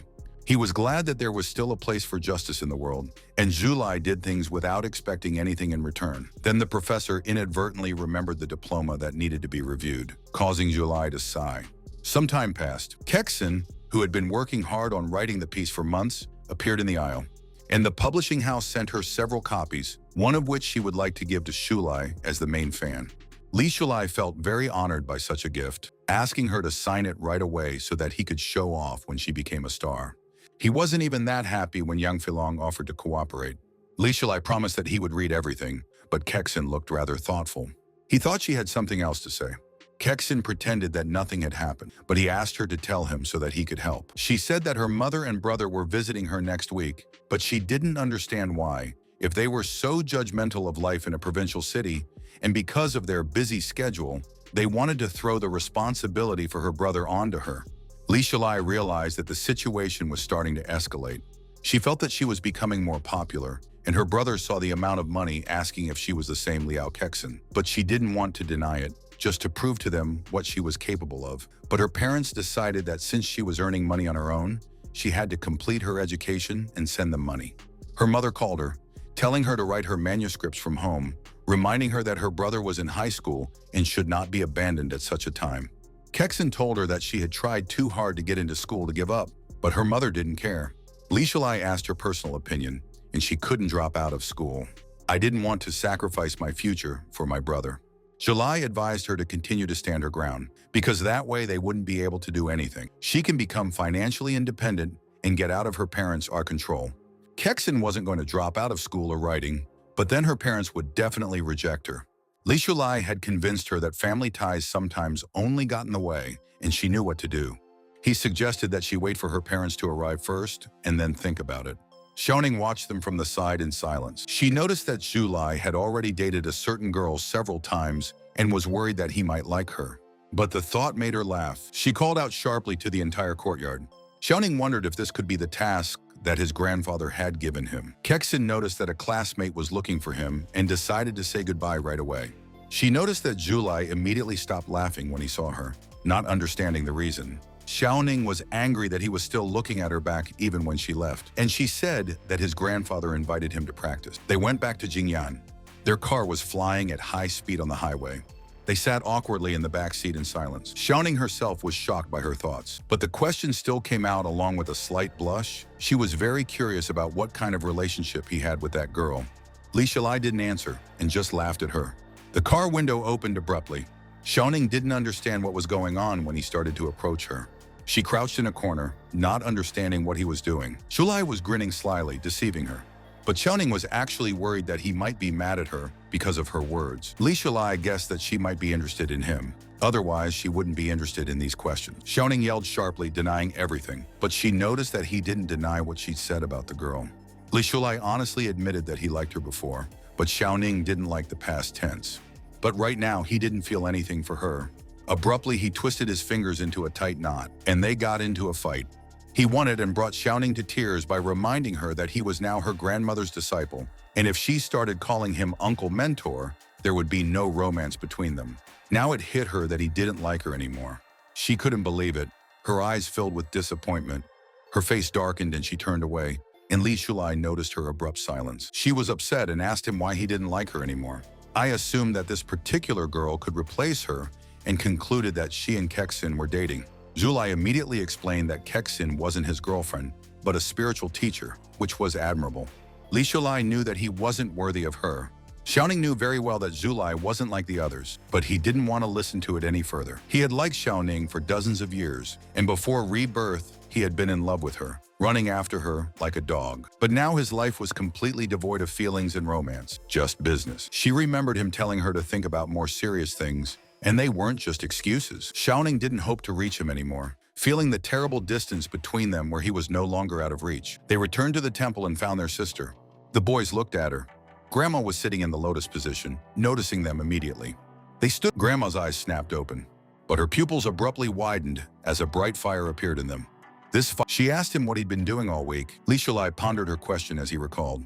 According to his memories, he broke Xueli and restored Professor Guo's reputation. I went to the supermarket and trained with my grandfathers, and then participated in a cultural festival. But he said that he did almost nothing, only helped one dear person, and trained every day. Because of Xue Li, he didn't have time for business at all. My grandmother sensed a very strange cultivation and asked me to follow her. But she watched as Li Shulai silently left with his grandmother. Xiaoning sighed, tired of her own thoughts, hoping that she didn't like Shulai. Li Shulai and his grandmother entered the building, where there was a hot sauna inside. It looked pretty good. Suddenly, his grandmother told him to get ready and change his clothes. He was immediately shocked, not understanding what she was saying, and he immediately withdrew, explaining that he did not have time for this and had his own principles. But his sister interrupted his monologue, raising her voice and repeating the order, because she just wanted to submerge him in the water. Her cheeks were still flushed, even though she thought he was just a doofus. He felt a little strange when he undressed in front of a person he had seen twice, and he was afraid that the clan's specialty was far from gathering energy. His grandmother grabbed him sharply by the collar. She took it like a toy. She brought him down hard with one hand. All his clothes came off abruptly, and he immediately fell into the pool after her toss. Li Shulai started to boil in the strange green water, and only bubbles came out of it. He shouted sharply to complain about such treatment. There was a bright green color reflected in his eyes.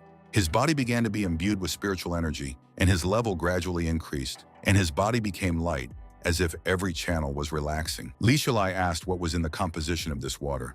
The grandmother said that it was a restorative pool, offering to rinse off, but she couldn't speak abruptly, blushing. Her eyes took in his athletic body. She decided to continue drinking her tea, thinking about clearing her thoughts. His mentor ordered him to bathe. Li Shulai couldn't understand what was wrong with her. He stared at her back in disbelief. Her sister's face was blushing, but she didn't understand why she had such a strange feeling for her disciple. She clutched the bowl in her hands, feeling that it was all because of Li Shulai. But I immediately started to deny these thoughts, but my heart still beat faster. She didn't understand why he looked so familiar when they were seeing each other for the second time.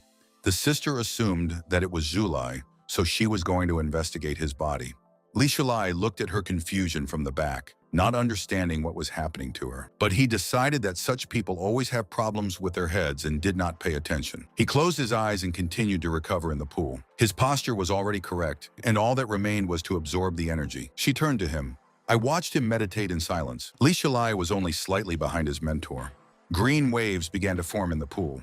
My sister sat down on a chair and began to read a book. She knew that the limit of modern immortality cultivators was the peak of rank 6, and that was exactly what she had achieved by herself. But she had a hunch that Li Shulai would bring change to their world. But I decided to think about it later. Li Shulai continued to meditate silently with his eyes closed. Flames began to form around him.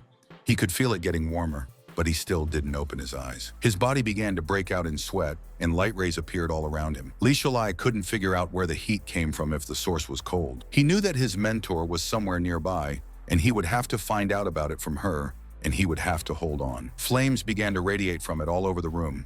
The teacher opened the lid of the bowl, but those same rays reached her nose.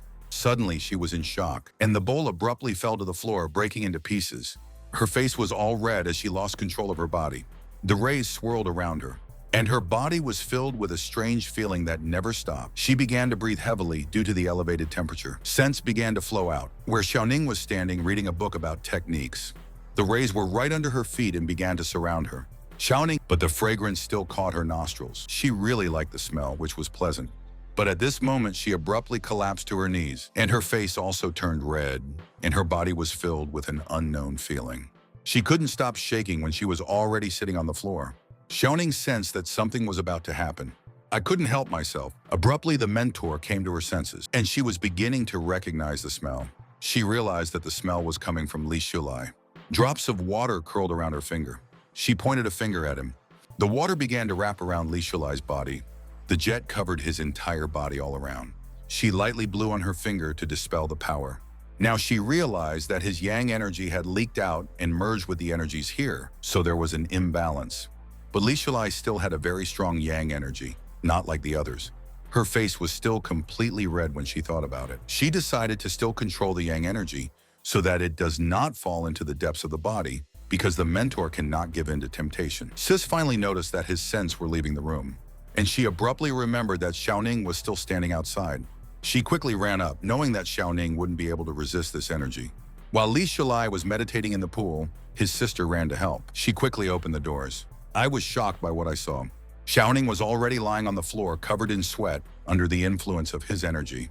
She immediately activated the ability again, and her finger glowed with a blue light. Sis wrapped a stream of water around Xiaoning's body to help her. Her eyes began to slowly close as her mind calmed down. And after Sis let out a sigh of relief that she was able to sort out the problem.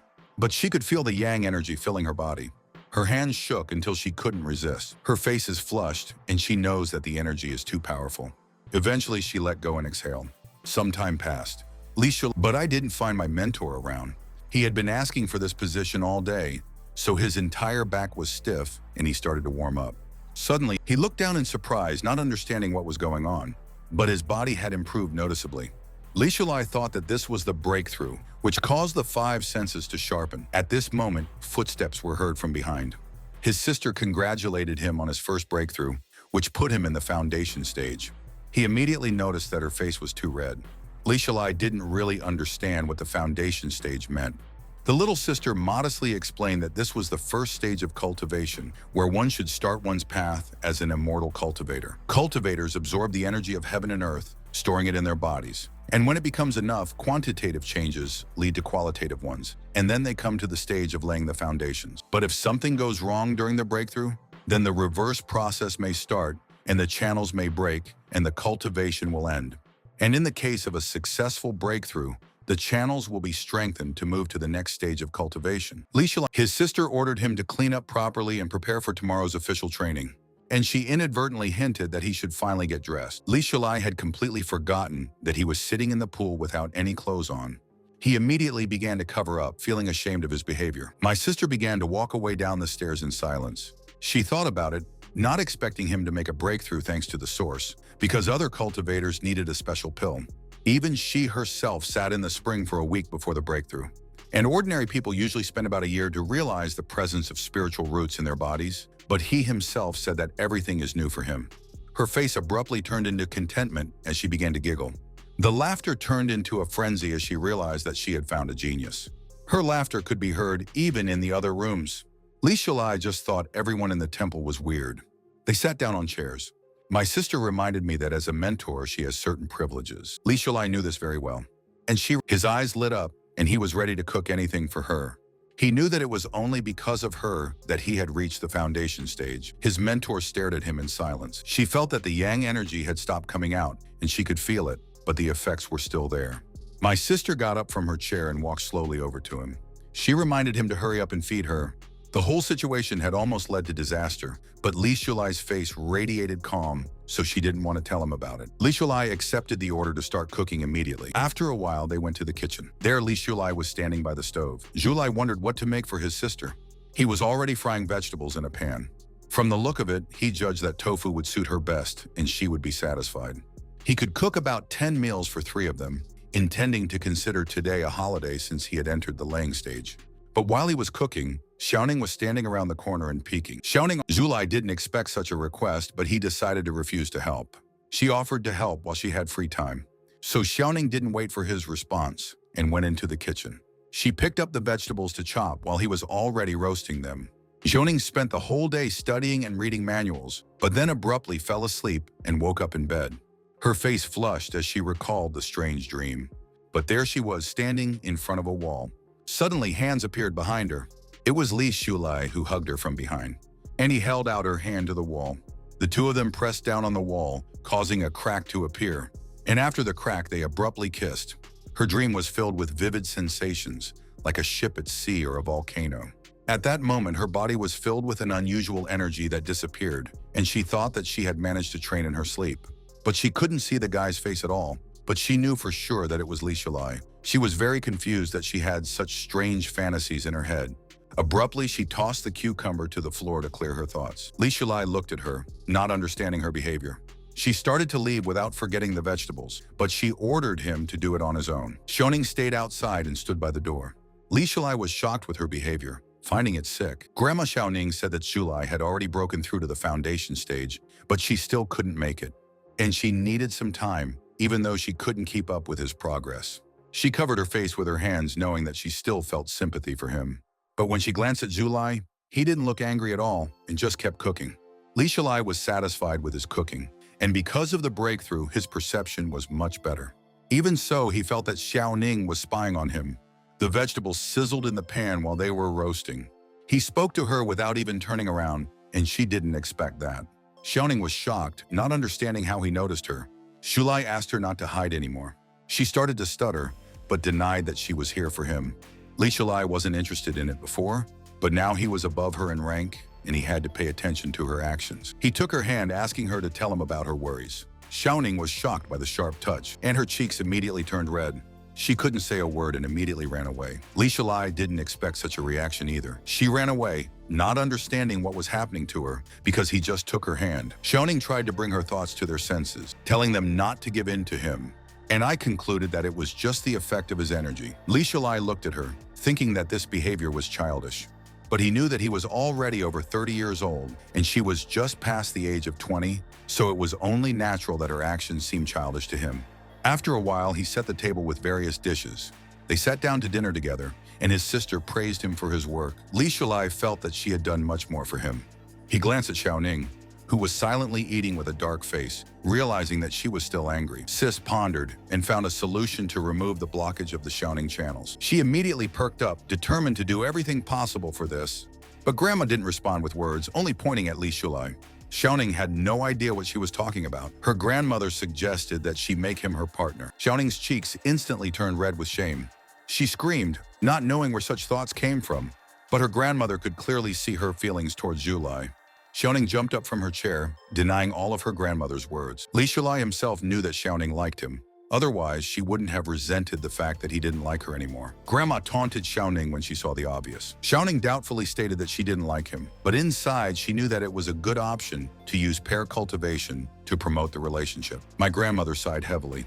She placed her chopsticks on the table, knowing that the matter of pair cultivation depended on their wishes. My sister just decided to suggest it, but it was already important. Xiaoning decided to postpone this dialogue and just eat quietly, interrupting her grandmother's words. Li Shulai admitted that he just wanted to get stronger and was looking for better ways. His sister looked at him in silence.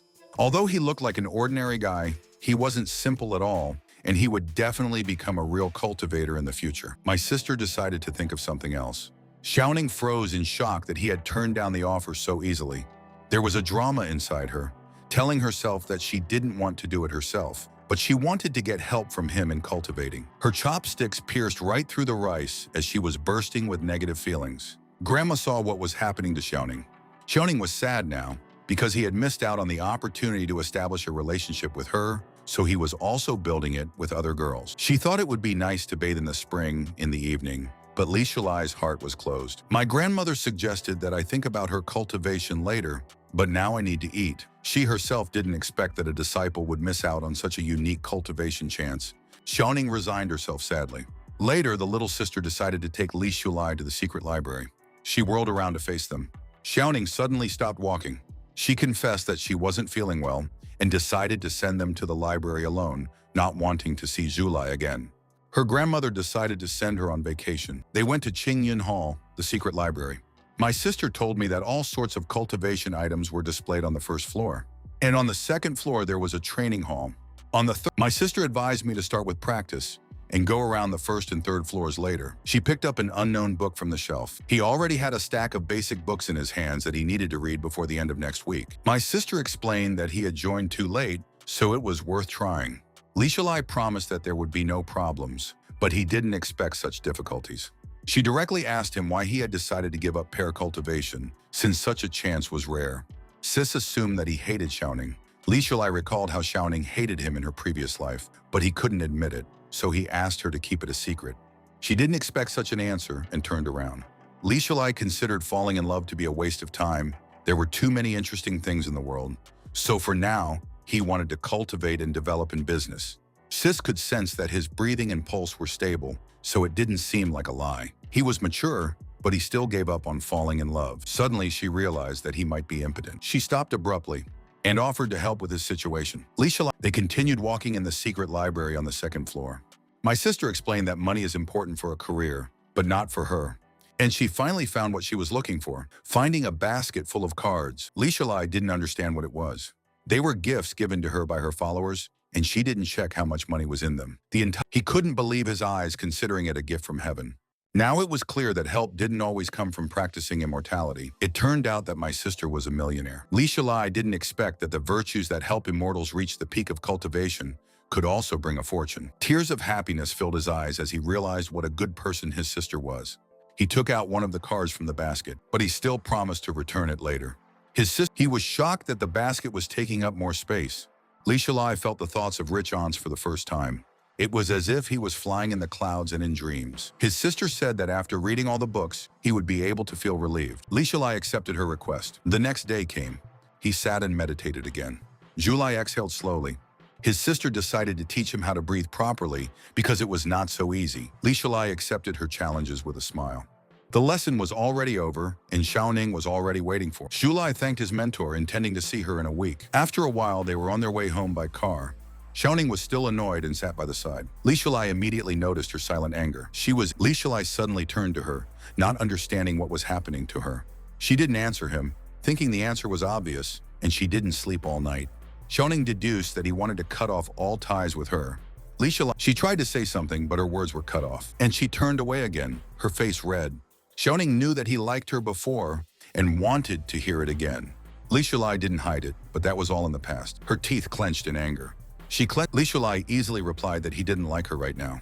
Although he looked to be in his 20s, he was already well into his 40s, and he was only attracted to girls in stockings with beautiful legs. Even more, he dreamed. Xiaoning's hands were clenched and shaking. Tears welled up in her eyes as she noticed his attitude towards Kexin, noticing his looks at her. Li Shalai wasn't going to put up with this nonsense, explaining that she was his idol. To him, she was a deity from heaven to be worshipped. He allowed himself to be insulted, but not his idols, because one day Kexin would become part of the literary world and become famous all over China, and he wanted to help her in everything. Xiaoning didn't look at him, not understanding what was wrong with being able to write novels. She didn't know who she was if Kexin was a goddess. Li Shalai was interested in such a strange question. Xiaoning watched him laugh at her, not understanding what was wrong. He just asked them not to take him seriously because they were now a mentor and a student, so there can't be a relationship between them. Julai thought that it was also time for her to find meaning in life, and since she was the granddaughter of the mentor, it was also time for her to grow up, and he could help her with that. And this, in fact, was a big problem. The country was now rapidly developing and did not care about its citizens at all. And if you want to show your success, then you can be useful to society. Because of this, you need to study hard. The development of power was directly dependent on technology, and if hard power was not enough to become influential on the international stage, soft power comes in handy. Young people now needed to look to the future and try their best. Li Shalai truly wanted to help the state, and Xiaoning listened to his speech with huge eyes. She couldn't understand what he was discussing at all, and I took it as a way to politely refuse. Xiaoning reminded him that that wasn't what she was asking at all. Li Shalai knew very well that she should listen, or it would get worse. It was already Monday and school days had begun. Xiaoning was sitting with a friend in the library. A friend reached out to her, noticing her worries. But it wasn't her graduation that Xiaoning was worried about. My friend tried to learn more from her, but Xiaoning didn't want to answer at all. She herself was worried that they wouldn't have time to redo the diploma before the end of May, so she advised them to focus on it. But at this moment, she noticed something. Li Shalai was walking through the library with Kexin, who was giggling at his jokes. The two of them were shocked that he came with a girl together. Xiaoning immediately rushed towards them. Her friend realized that she was very worried about Li Shalai. Xiaoning stared blankly in their direction. Her friend decided to strongly ask if she liked Julai. She couldn't understand when he had changed so much and given up so easily, denying true love. The friend was confused that she was sorry when she turned him down. She reminded him that Li Shalai had been chasing her for more than 3 years, but Xiaoning didn't want to realize it. Since childhood, Xiaoning has been the jewel of the family, studied well, and was the teacher's favorite, but he still doesn't look at her like he used to. He had even given up on pear cultivation, and she knew that her grandmother wouldn't have offered this option just like that. Her friend couldn't even respond to the situation. Xiaoning tearfully turned to her friend, not understanding what she had done. She didn't understand why she was dragging it out for so long and making him chase. Xiaoning recognized Li Shalai in her words, but she thought he was a complete scumbag. Her friend already knew that Xiaoning had a crush on Julai, but she continued to deny it, not understanding how it was possible. Her scream was interrupted by a guy who reminded her to keep the library quiet. She immediately covered her mouth, not realizing how loud she was talking. Xiaoning began to introspect, comparing herself to Kexin even though she was better at everything. A friend insistently asked to study for a diploma. She pretended to believe Shoning, reminding him how she had rejected him out of indifference. I asked her to finally calm down. She thought that Li Shulai should come running back in a couple of days. Xiaoning realized that her friend was right, and it was all just an act. But she wasn't going to give him a chance if he came back. Her friend praised her and patted her. Li Shulai, meanwhile, went to the bank. He doubted there was anyone in this era who would give money away like this. The card was inserted into the ATM, and I had no doubt that there would be at least $10,000 on the card. He clicked on the balance button to check it, but I was speechless when I saw the amount. The screen showed the sum of 10 million, and each card was filled with similar amounts. He was bursting with shock inside, even though his face remained neutral. Li Shulai couldn't believe that she had surpassed Fei Long financially. All the cards were filled with millions. Li Shulai started to remember that he was now a reborn. And because of this, I got up at the crack of dawn to write a program. I was even able to become popular by entering a narrow circle. He was definitely a hero now. Li Shulai decided to calm his head. He was convinced that everyone should earn their own money, but the money didn't belong to him. Moreover, if he throws money around, they will quickly run out. He should have learned not only to earn money, but also to live honestly. So he clenched his fist, knowing that it would be the right thing to do. He left the ATM. I was going to collect the money when the time came. Mr. Liu was informed that this month's report was published. The company's turnover is down 10%, and if this continues, it will probably lose all its money. Liu Daxi held his head, knowing that this couldn't be allowed to happen. He did not understand how to increase popularity because the development of electronic goods was already at its peak. Suddenly, memories popped up in his head. Li Shulai said that electronics has its own logistics, and it can increase at any time. I gave him a card if he needed help. Liu Daxi picked up the card and looked at it carefully. It was Li Shulai's business card. He couldn't believe it was real, but he put the card back. Liu Daxi stared out the window and thought about Fei Long's technology, and I assumed that this would spread to the west. Meanwhile, Yang Fei Long was raising for a new peak in his company's turnover. All the guests were happy, going to drink to the bottom. In his mind, it was only Li Shulai who had given him this opportunity. In such a short time, Fei Long Company has gained new popularity, taking the first place, and has become a leader in its field. He was looking out the window intently, and he wondered what other surprises lay ahead. Li Shulai was choosing the design of his new home, and he reminded me that yesterday I chose another layout. He was sure that he would not be so lucky in the 21st century, and that was very sad news. Li Shulai offered to sign the contract first and then pay for it.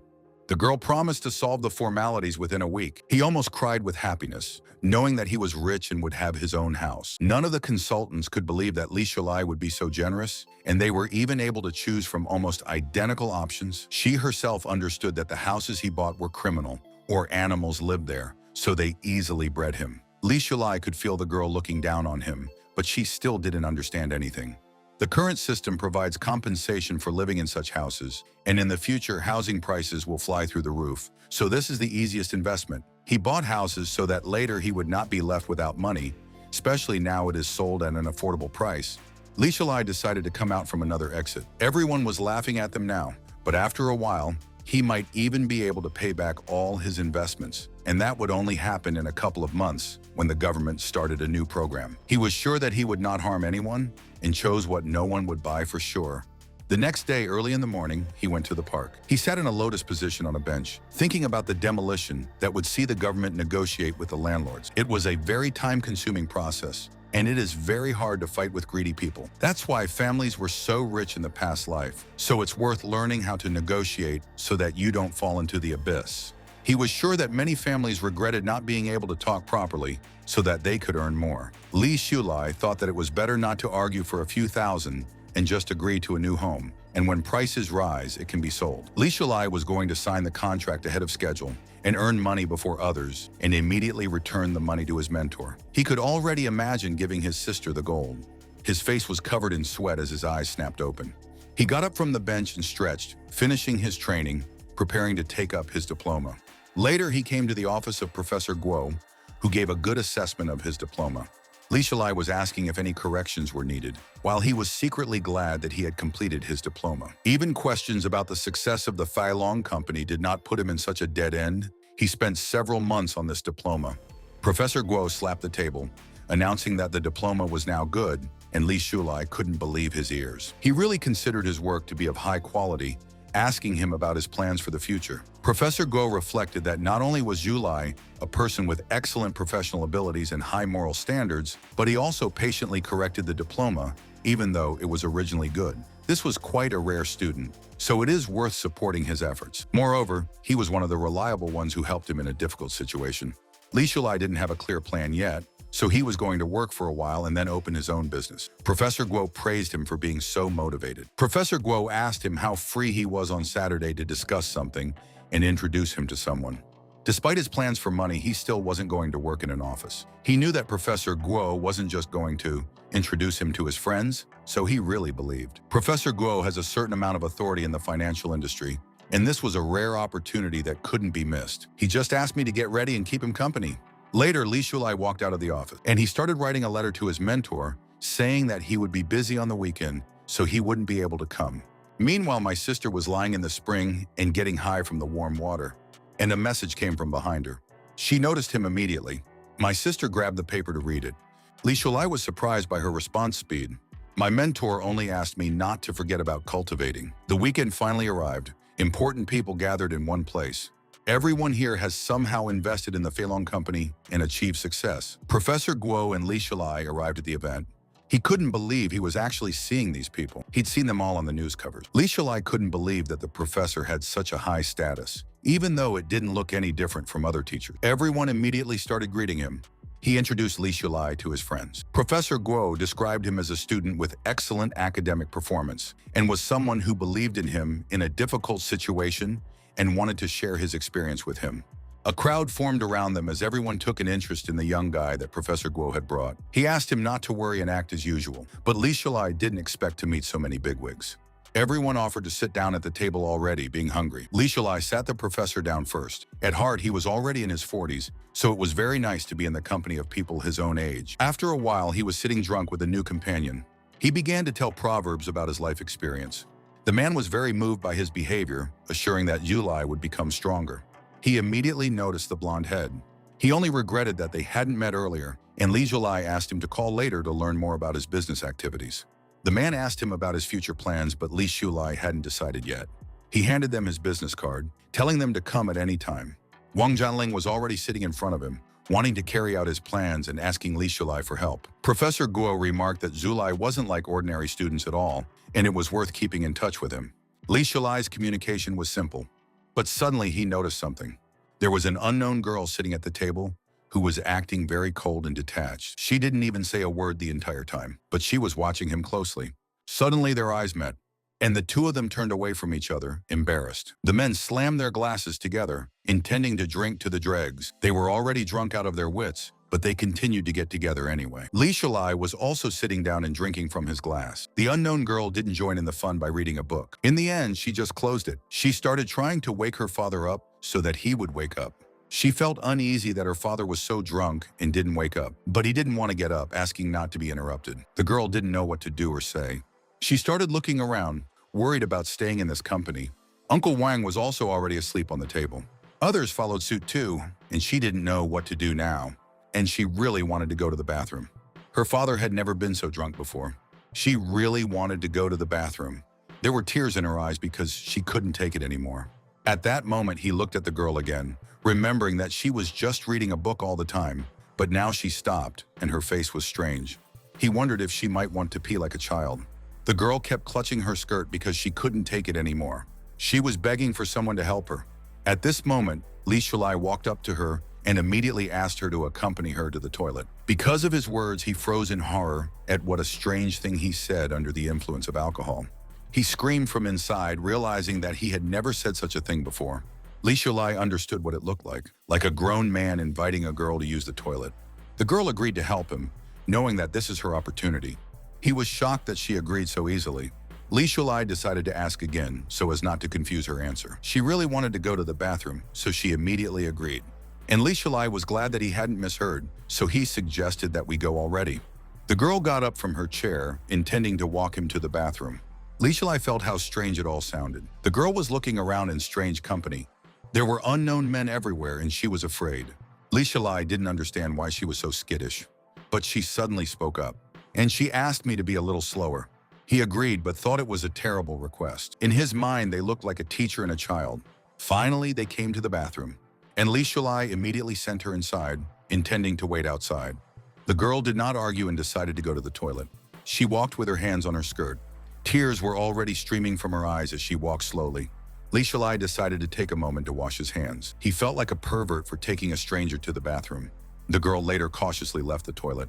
She headed for the main exit. Li Shulai stood quietly behind her. She greeted him immediately.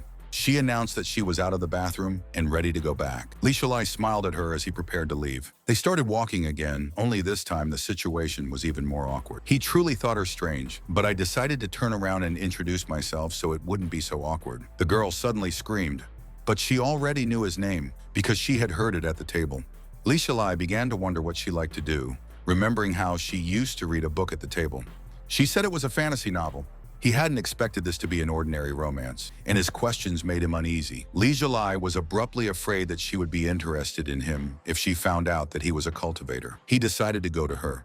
But then I changed my mind about asking her about it. He had never been so silent in his entire life. He suggested that they continue their silence so as not to incur retribution.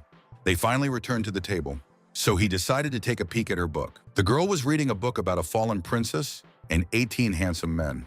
He was in shock, realizing that he shouldn't have worried about himself. It really was a fantasy novel. It was something that modern girls liked. It was already night outside. The crowd abruptly spilled out of the entrance. Li Shulai was dragging the drunk Professor Guo by his arm. At that moment, he heard a voice and turned his head. The girl asked if he would come back next time, but it wasn't accurate. He explained that after graduation, he will be very busy at work. The girl was visibly upset by his answer, but he offered to see her at the university if she wanted to. She was glad that he had suggested an alternative. The taxi was moving fast on the night highway. He and Professor Guo were riding in the back seat together, and he was holding a card in his hands. He'd made a lot of useful acquaintances that evening, and now it was clear why people were trying so hard to get to this dinner. There were a lot of old and influential people there. He recalled how the old people forced him to drink. Otherwise, they were not ready to let him go. Everyone was happy to meet him, but they kept insisting on a drink. And if he drinks, they can become real partners. He was raising glasses with everyone else. Li Shulai looked out the window, realizing that the old people had drunk too much and would hardly remember dinner today, and perhaps all contact would be useless. But when they were sober, they would appreciate it. The rest was just a pretense, and it was a concept from his previous life. Li Shulai didn't know what would happen now, but I decided to pass the responsibility to fate and time. At that moment, he remembered something, that thanks to his intervention, IT business is entering the era of high-speed development. And he had no doubt that Lu Daxi had already felt it for himself, but for some reason he hadn't contacted him yet. He is quite intelligent and far-sighted, so he should have understood the implications long ago. And Li Shulai was worried that he might have made a mistake, or maybe Lu Daxi had lost his business card. The next day came. After a while, Professor Guo ordered the students to make corrections faster and asked them to tell everything carefully. Zhang Ming shouted sharply at the entire class. He lay down on his desk, not knowing what to do with the diploma that the professor had rejected. Li Shulai didn't even know what to say to him. It was even more frustrating, but it was true. In the previous life, due to Professor Guo's death, the defense was chaotic, and Zhang Ming almost stayed for the second year. But in this life, it will be even less sweet for him. He clung like a tick, demanding a solution. Zhang Ming remembered that Li Shulai had already passed his diploma and asked for his help for such a long friendship. Then Li Shulai suggested that we go to the library and look at the work. Zhang Ming burst into tears and snot when he finally agreed to help him. Li Shulai pushed the infuriating friend away. Abruptly, he reached out to kiss her, declaring his love for her. But Li Shulai tried to chase him away because he was disgusted. During the day, Xiao Ning and his girlfriend secretly observed Kexin. Her friend assumed that she was waiting under a tree for some guy and remembered that Zulai also lives here. Suddenly, Kexin met up with Li Shulai, and the girls were scared that they were going on a date. They didn't know what to do, but Xiao Ning decided to continue her surveillance. The girls followed closely behind the couple. Kexin was telling Li Shulai about a new novel she had written that she wanted him to take a look at. Li Shulai was filled with the motivation to take a quick look at him. He was glad that he managed to become a friend of the future celebrity, and now he is aware of all the changes and acts as the first reader. Kexin could see the light in his eyes as he read it. There was a pleasant feeling in her chest, and her cheeks were a little flushed. She was truly happy. Shoning at the next table was clutching her chopsticks in anger. She threw everything on the table. She was very sick to look at these cute couple. Zhao stood up, her face dark and her whole body shaking. Her friend didn't know what to say. Li Shalai didn't look at her once, even when she purposely passed by. She couldn't believe he liked the sheets any better than she did. Kexin watched the glowing Zulai. It was as if a bright light was radiating from them. Xiaoning was almost blinded by the light, and it began to wash away from such brightness. She abruptly inserted the chopsticks into the rice, not understanding how he could not look at her. Xiaoning recalled that she was his disciple, and now they are connected. Her friend looked at her aggression with a sigh. And I knew it wasn't a good day. Xiaoning knew that Li Shalai only wanted to please Kexin and had completely forgotten about the others. Her friend started driving right in front of her face with her hand. I didn't know where she was looking while they discussed the future after graduation. Xiaoning finally came to her senses. She asked for time to think. Her friend thought it was too late to think about such an important thing. Xiaoning wanted to go back to her grandfather and help him, and then go to graduate school. The friend said that her family had found her a job in a bank, and she would probably be a cashier. Xiaoning looked away with a sad look. Li Shalai was still sitting and chatting nicely with Kexin. She started asking her friend, claiming that Kexin was also quite cute. The friend was shocked by such an unexpected question. She didn't think she was so pretty, and her family wasn't like that, but she was fond of poetry and calligraphy, and everyone thought she was a real talent, and they praised her for the skill of her work. Xiaoning started to push herself, realizing that he liked well-read girls, and he had advised her to study harder last time, so she tried very hard. She remembered him talking about their relationship as a student and teacher. Her fist was clenching, and she assumed that everything was ruined because of his meeting with Kexin. Xiaoning's face changed expression every couple of seconds. Her friend didn't know how to react to all this. Xiaoning tried to tell herself that Li Shalai wasn't that good and didn't deserve her. Her friend had originally told her the same thing. And suddenly she started talking about the Feilong company. Xiaoning naturally knew about it. It was the leader of IT companies, which was recognized as the most potential organization, and its market capitalization was more than 500 million. No one would have thought that in just 3 years the company would become a leader. A friend discovered an interesting person among the creators of Feilong 2 days ago, and then couldn't sleep for 2 whole days. Xiaoning didn't understand what she was talking about. The friend recalled how she had been looking for a job for 2 days, and when she searched for information, she found the name of Li Shalai in the lists of the creators of Feilong. His family is ordinary, but he turned out to be a shareholder with a large balance on the account. He would only increase it in the future, and it was fun. Xiaoning was angry that he wasn't a loser. Her friend was already annoyed by her emotional swing. She knew that Li Shalai had cultivated immortality and already came out above many in status. To strive for immortality, money was something that was outside the body, and he had outstanding talents, so his future is limitless. Xiaoning was sad that she hadn't crossed the threshold yet, and he had already overcome a lot of things. Despite his ordinary family, he is doing well in his studies and is now the only one who was able to defend his diploma. My friend decided to end this strange conversation. Xiaoning was getting more and more frustrated that Li Shalai was so talented and that he was also helping others. He was not terrible in appearance and knew how to cook deliciously. Xiaoning continued to list its advantages, but her sentence was interrupted. She realized that she had unconsciously listed its benefits, and her face flushed. Her friend stiffened. She smirked, reminding her that Xiaoning had already finished her lunch a long time ago. Xiaoning blushed all over, realizing that she had eaten the entire meal, but she didn't notice it herself. Her friend heard all her words. She claimed that it was all Zhang Ming's words. Her friend didn't understand who Xiaoning was trying to deceive. She changed the subject, ordering them to continue eating. Li Shalai had already finished reading her novel, and his eyes were filled with tears from such a touching story. The text was simple and original. He was bursting with the desire to praise Kexin. He wondered if he had given her an incentive to continue writing, since he hadn't seen the novel in his previous life. But confidence was very important in her work. He immediately started praising her fine work, intending to buy it when it was fully released. Kexin hadn't expected such a bright reaction. Li Shalai admitted that he was very moved and touched by her work. She was starting to feel uneasy at the amount of praise, but inside she couldn't believe it. Li Shalai suddenly squeezed her hands, admitting that this was the best job of his life. He even considered it the best work of their era, glad that they lived in the same time. He asked her to immediately submit the work for publication, which will make it more popular. Kexin abruptly released his hand. She began to straighten her hair and felt ashamed. Li Shalai also felt uneasy from such vivid emotions that he couldn't hold back. She admitted that she had already chosen 3 publishers, but did not know which one would be more suitable, but she is glad that she has a choice. So she handed him a piece of paper, asking for his help in choosing, listing all the advantages and disadvantages. Li Shalai took the paper from his hand.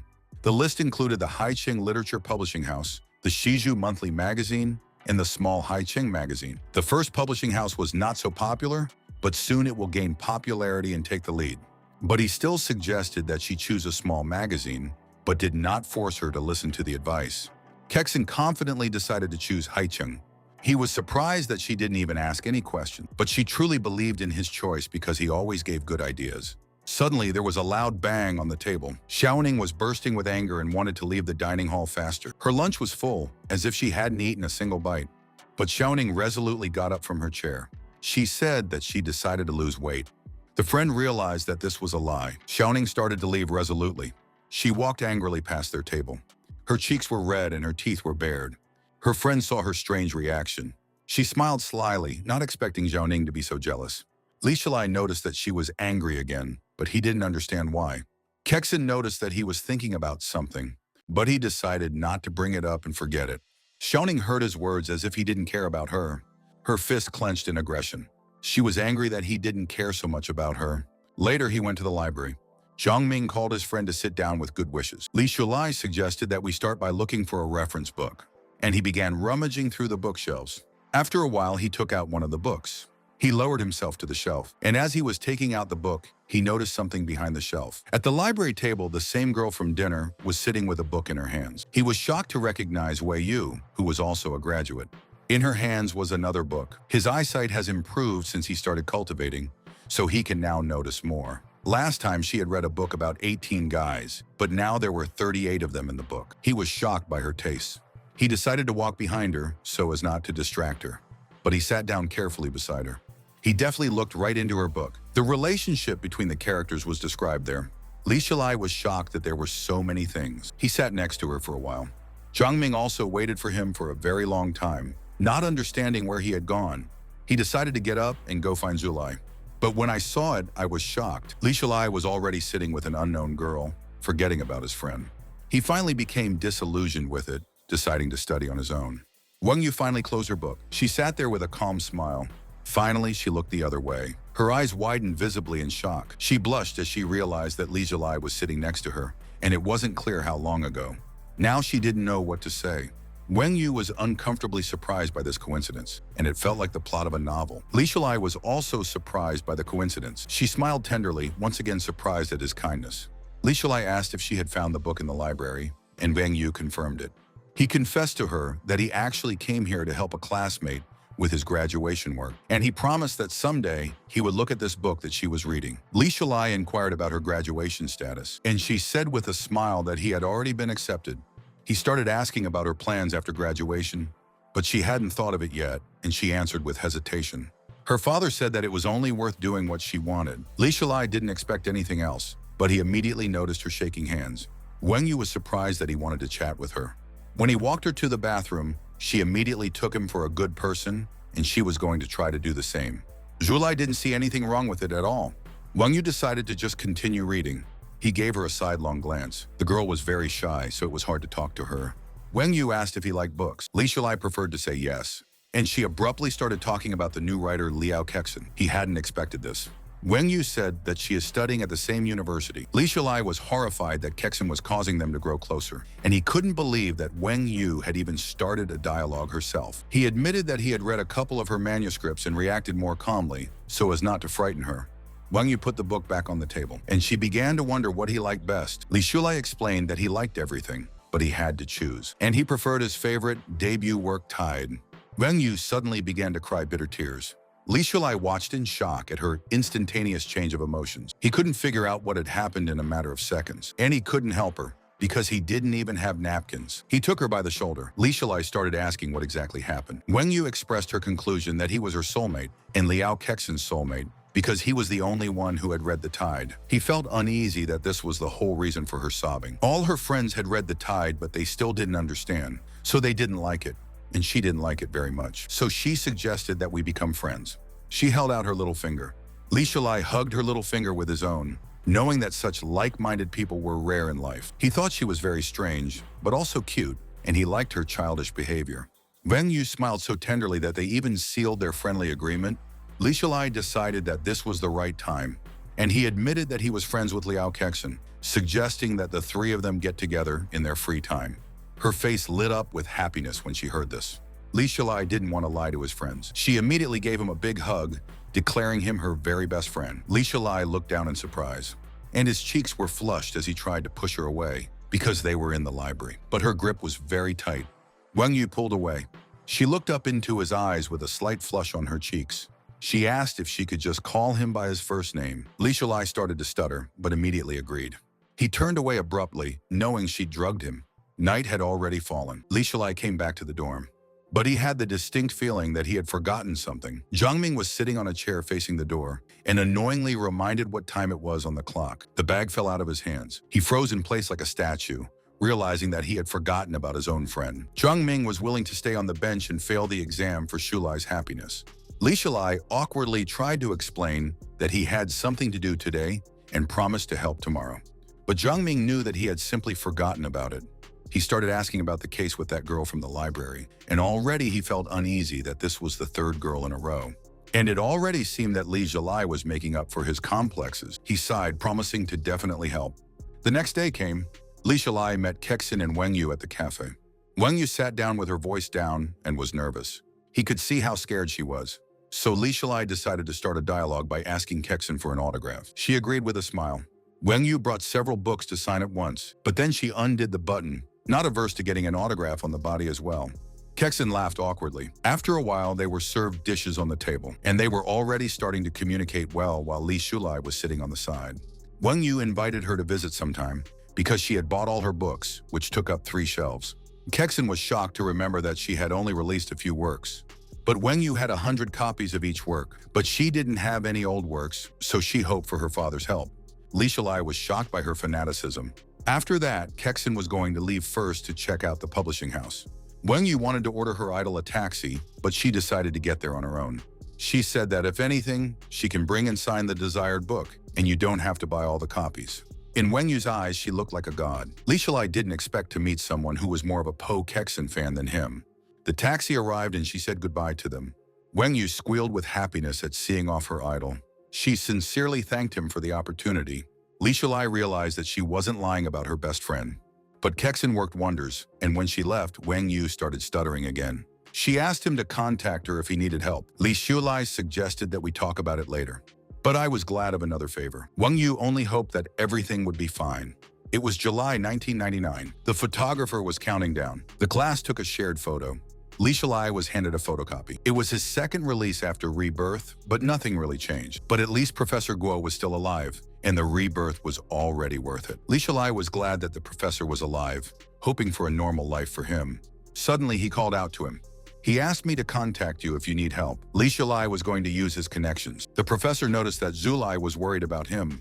Li Shilai knew what a wonderful person the professor was, so he didn't worry, but he was going to always remember him. He started saying quotes from important people that he had heard on TV. The professor reminded him that even though he had already become a real member of society, one should not look down on him. Li Shilai immediately apologized. The professor knew that Li Shilai's words would stick in his heart for a long time, because he remembered how he wanted to end his life because of difficulties. He reminded that life cannot always go smoothly, and you will have to face many difficulties, but he will definitely cope with everything.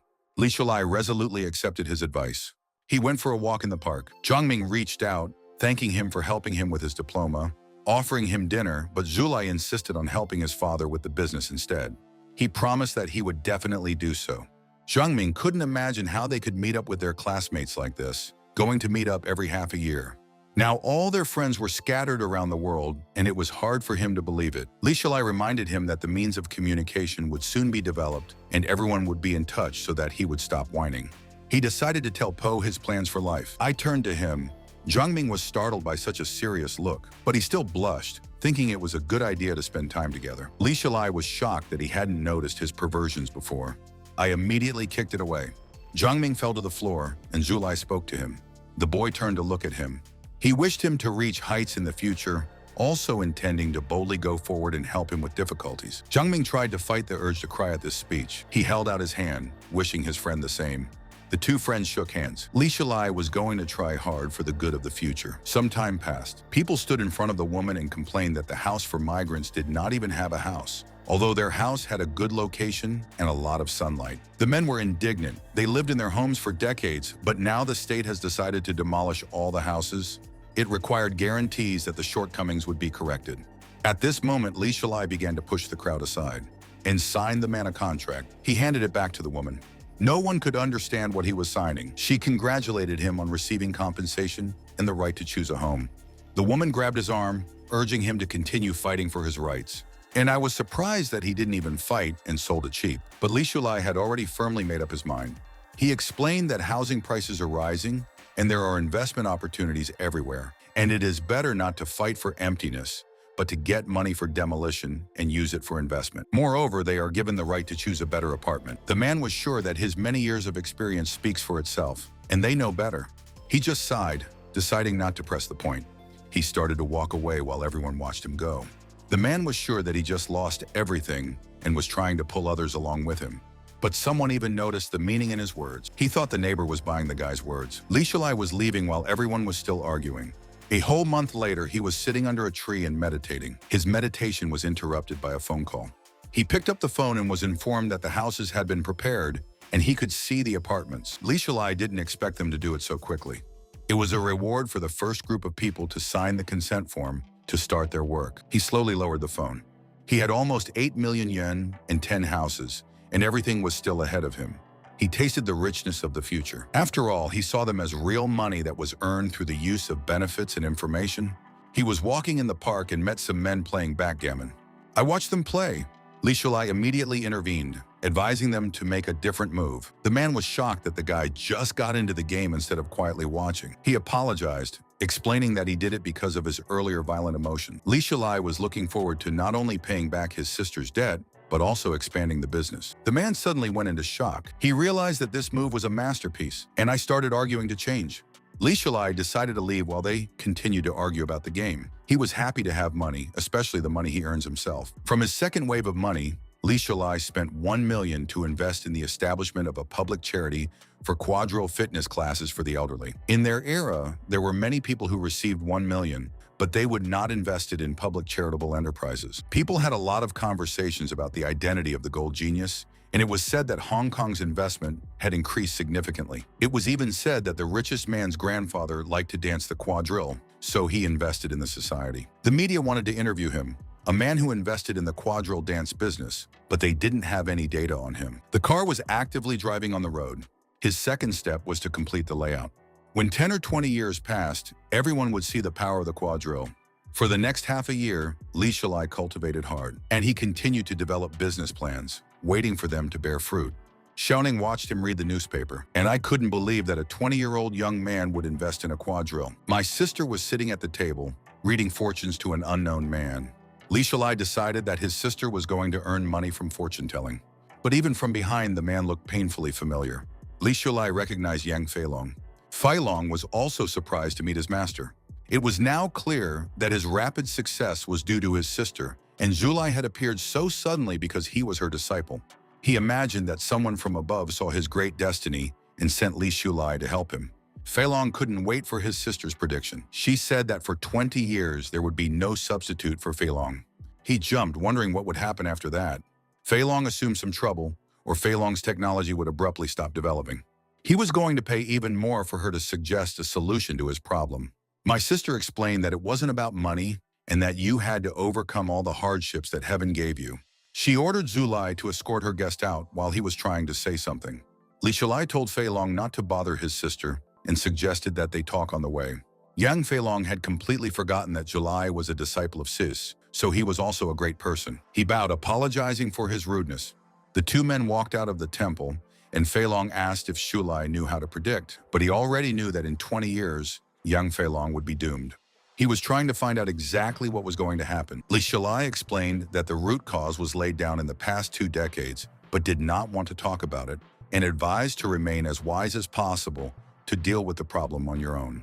He decided to suggest that he take not just one step, but as much as possible in order to learn some things on his own. Li Shalai wasn't going to sit idly by, since Feilong was going to give a big help to China's development, and he wanted to share a little information, but the rest would be up to him. Yang Feilong wanted to know more about the upcoming disaster. He didn't know much about it himself because he wasn't on the team.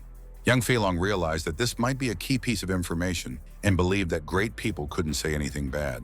He sincerely thanked him for his help. I asked him for permission to call him by his first name. Young Feilong knew from the first time they met that he really needed an ally like Shulai, but he didn't even know about their relationship with his sister before. Li Shulai felt that he was thinking too much because he couldn't leave China's future in the lurch. I invited him to have a chat next time. Young Feilong asked Brother Shulai to pay special attention to his problem. After saying that, he left. Young Feilong kept thinking about her predictions, not knowing what could possibly happen. Li Shulai wished him a safe journey, but Xiaoning stopped him abruptly. She confessed about her plans that she planned to cultivate for half a year in the temple. Li Shulai thought about his plans, and I wanted to train hard and look for ways to help her with the stagnation in her body. She hadn't expected any help from him. Li Shulai reminded her that he was her senior and that this was his direct responsibility, and he was going to visit his sister, so he said goodbye. Xiaoning was still pleasantly surprised that he wanted to help and thought that Zhulai could help her with her training as well. Her only solution at the moment was pear cultivation, but she immediately blushed at the thought of it.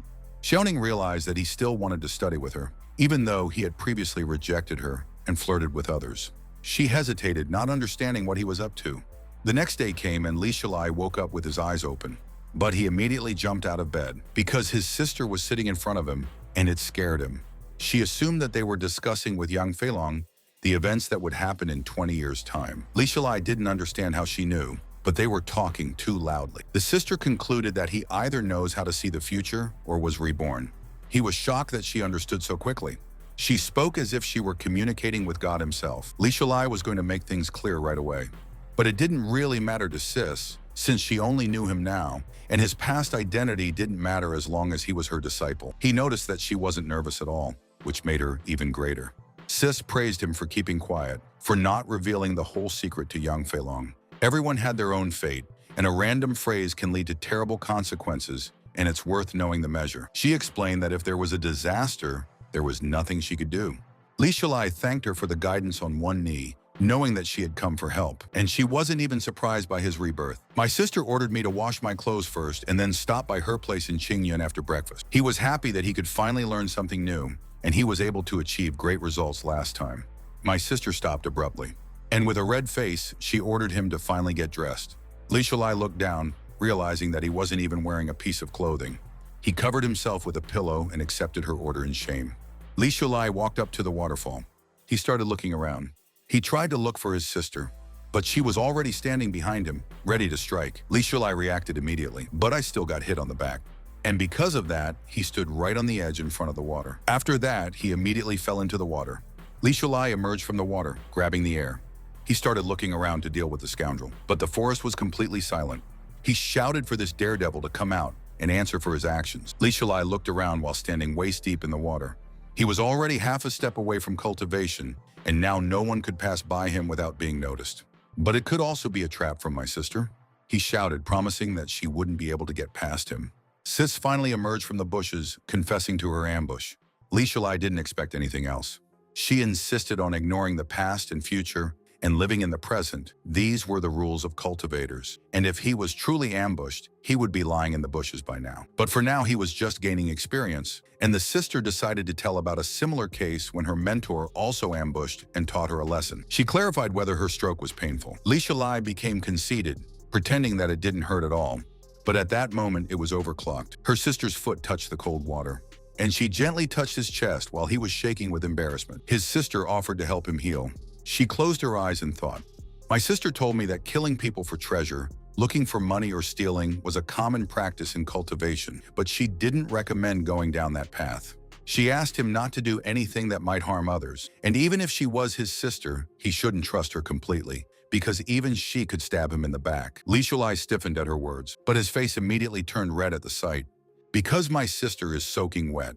He closed his eyes, trying not to think about it at all, but she suddenly snuggled even closer. His sister hugged him gently. Li Shulai could sense that even his sister smelled like a young girl, but he didn't want to allow such thoughts in her direction, considering himself shameless. After all, they just talked about life and shared their experiences, and you should be calmer. His sister explained that she had brought him here because of his physical abilities, which still needed to be strengthened. Cultivation wasn't just about refining one's qi and heart, but also one's body, and without it, one couldn't reach heights. In the future, you can't ignore training, otherwise there will be no point in cultivating. His muscles should have been ready. Li Shilai had already opened his channels due to bathing in the spring, but it wasn't enough. He was glad that the torture was finally over. My sister decided that they would study together today. She and offered to study together. Li Shilai's nose instantly bled at the sight. She moved closer to the waterfall and the rock. She sat down in the lotus position, not understanding why he continued to doubt her. Li Shilai couldn't say the reason, but he reminded himself inside that love wasn't his goal of rebirth. He took a deep breath, realizing that his sister didn't care about his gender at all. Since she wasn't shy, Li Shilai also decided to take off her clothes. The two of them sat under the flow of water in the lotus position, meditating. But he watched her from behind as she meditated. I could see the water running off her skin. Li Shilai was shocked that she was sitting so calmly without any clothes on, as if she didn't care. It was already evening. They continued to sit on the same rock, but my sister finally announced the finish line. Li Shilai was crying with happiness that this ordeal was over, as his entire body was petrified and he didn't even have the strength to speak. Sis was interested in him while the others couldn't stand it for an hour. But he asked for a very long time, and his face turned to stone. And no one was his equal. Suddenly, Li Shilai just fell on his side and fell into the water. A second later, he woke up in bed, and he felt like he'd been exercising all night. His body was all swollen up and his back hurt like hell. At that, Xiaoning was sitting next to him, wetting the rags, telling him that his sister had brought him back because of the heat. Now he understood. Xiaoning wasn't going to take care of him, but he had a very high fever and the pills had stopped working, so only he can help himself. The grandparents were currently drinking tea, and they didn't have time. If it wasn't for Xiaoning, he would have already died. Li Shilai thanked her more sincerely. But her expression changed to an arrogant one as she laughed at his condition after training. He was afraid that she would hit him soon. Xiaoning abruptly threw a towel in his face, telling him to take care of himself. Li Shilai watched her go, not understanding why she was so calm today. He lay back, wondering if she'd been so affected by his earlier words. But most likely Xiaoning won't chase after him anymore. 2 days passed. Li Shilai, this wasn't the worst consequence, and the rebirth was much worse, and such failures are easy for him to survive. He dressed quickly, preparing to go out. When Li Shilai arrived at the same waterfall, Xiaoning was sitting under it, meditating. Her eyes were tightly closed as water ran down her face. He knew very well that Xiaoning's channels were blocked, and she didn't have the ability to cultivate. But I decided not to bother her, going for a little run. Xiaoning was already standing on the rock, as if she had noticed it. Li Shilai turned around awkwardly, assuring himself that he didn't come with bad intention. But she didn't notice him as she stood facing the rock. She suddenly started shaking and waving her hand, and then exhaled. Li Shilai watched her, doubting that she didn't know how to cultivate. He could already imagine her beating him up for being weak, but Li Xiaoning dusted off her hands after being hit. Abruptly, she dropped to the ground, standing up on one arm.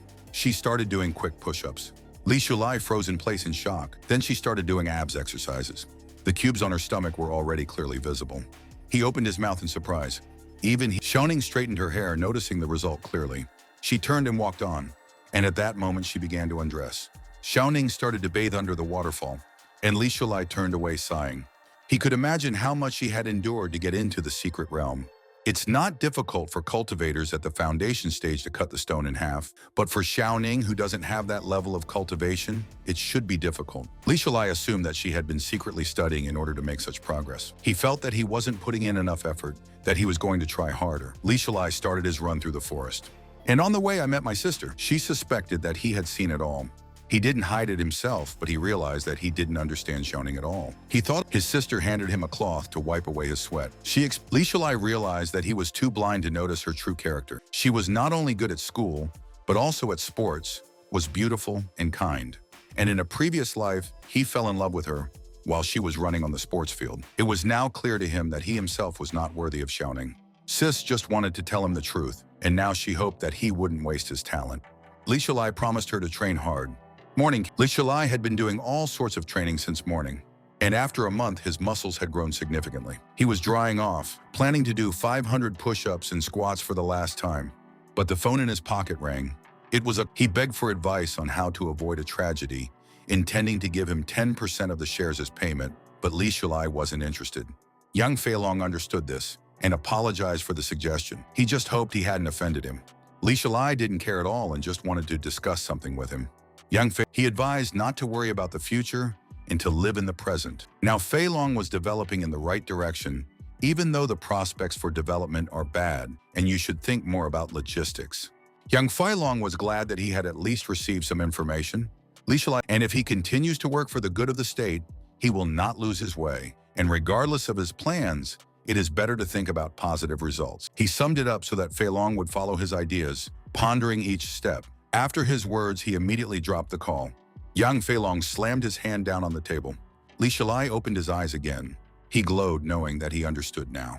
Fei Long believed that only Shulai could guide him on the right path, and these words once again motivated the dreamer in him, wanting to work for the good of the country.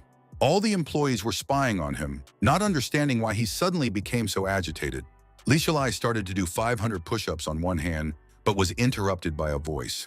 Familiar heels appeared in front of him. Sis suggested that he move from the chi refining stage to the foundation stage if everything went well, but if not, he would have to train even more. Li Shilai was full of motivation and energy, but he was starting to doubt inside, remembering that he had been lying down for 2 days with a fever after the last training session.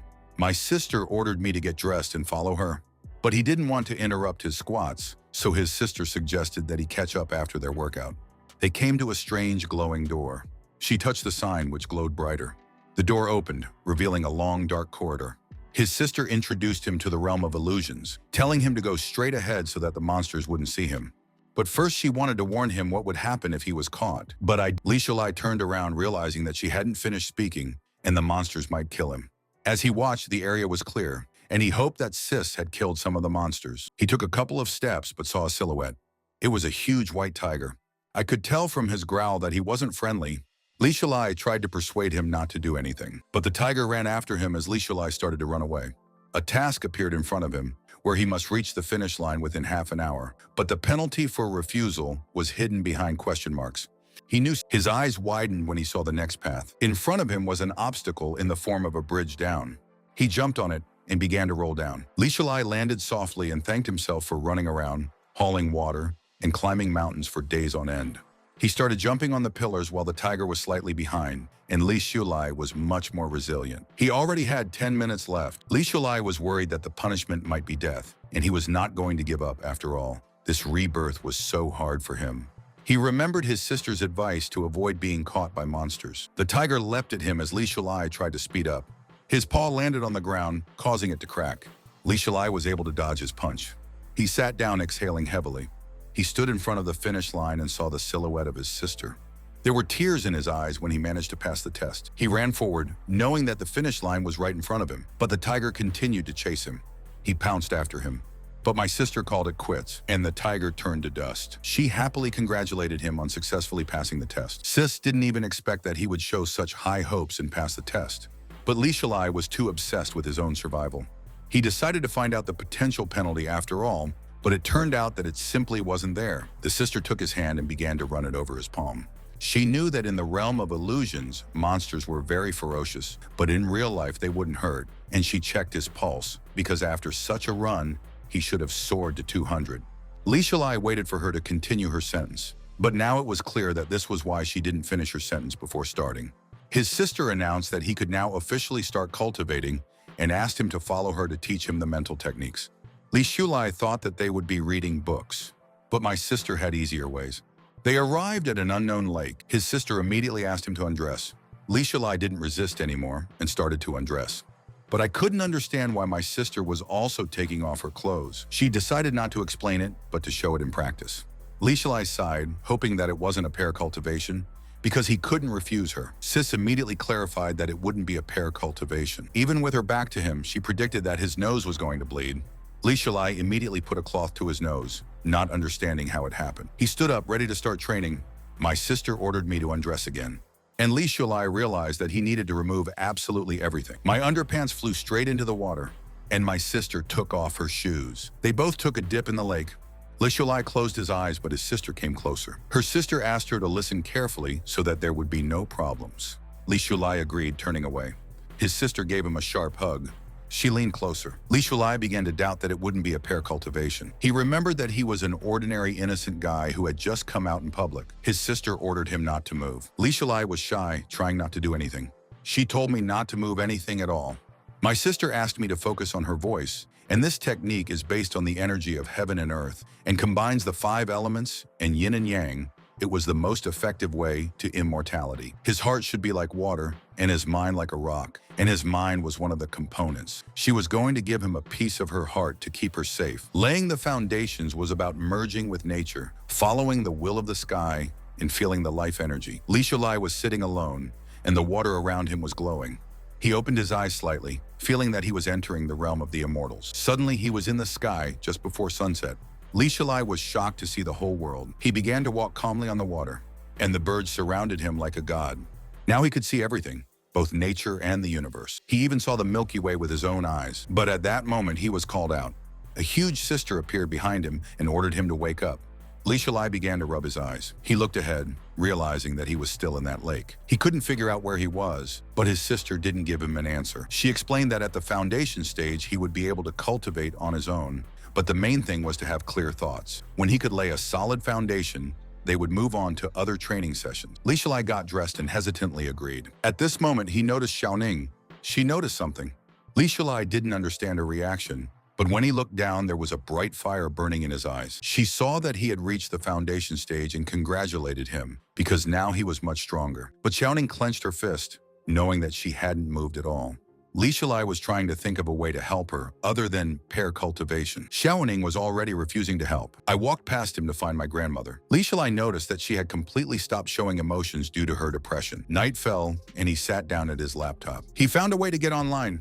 Li Shulai finally finished and started looking for Kexin's number. Then he was able to open her profile. When he succeeded, he was overjoyed. Li Shulai started typing rapidly. He inquired about business, but Kexin had already cut ties with her family and left home. Shulai wrote to her that he was now training every day. He even tried to tell her about cultivation, but she just laughed. It wasn't surprising that she didn't believe him, but he just didn't want to lie to his idols. Suddenly, he received another message. It was Xiao Yu's profile. He read the quote that was written in the description, and everything was like the past. Li Shulai decided to keep up with the trend and make friends online. He received a message and immediately clicked on it. She wrote asking why she couldn't get in touch sooner. And she told me that she had found a large library with a large collection of books, offering to go. He thought about it and realized that Xiao Yu was just a pseudonym for Wei Yu. In their time, everyone preferred a pseudonym, but Li Shulai didn't expect her to be so outgoing online. He explained that he was undergoing adaptation training, which he is not allowed to talk about, so he just went online. Wei Yu was surprised at how hard he worked, and she was also going to try harder. After texting, she smiled. Later, in the temple, Li Shulai carried a lot of water on his shoulders and trained, and cultivated under the waterfall. 2 whole months passed and my sister appeared from behind. He asked me to check his progress. His sister suddenly attacked him in the back, but he managed to dodge. Li Shulai was shocked, not expecting this at all. She did not see any other way to check in order to study more. 2 more months passed, and he finally reached the final stage of laying the foundations, after which he would become the owner of the Golden Pill. He decided to sit down at his laptop and read the news.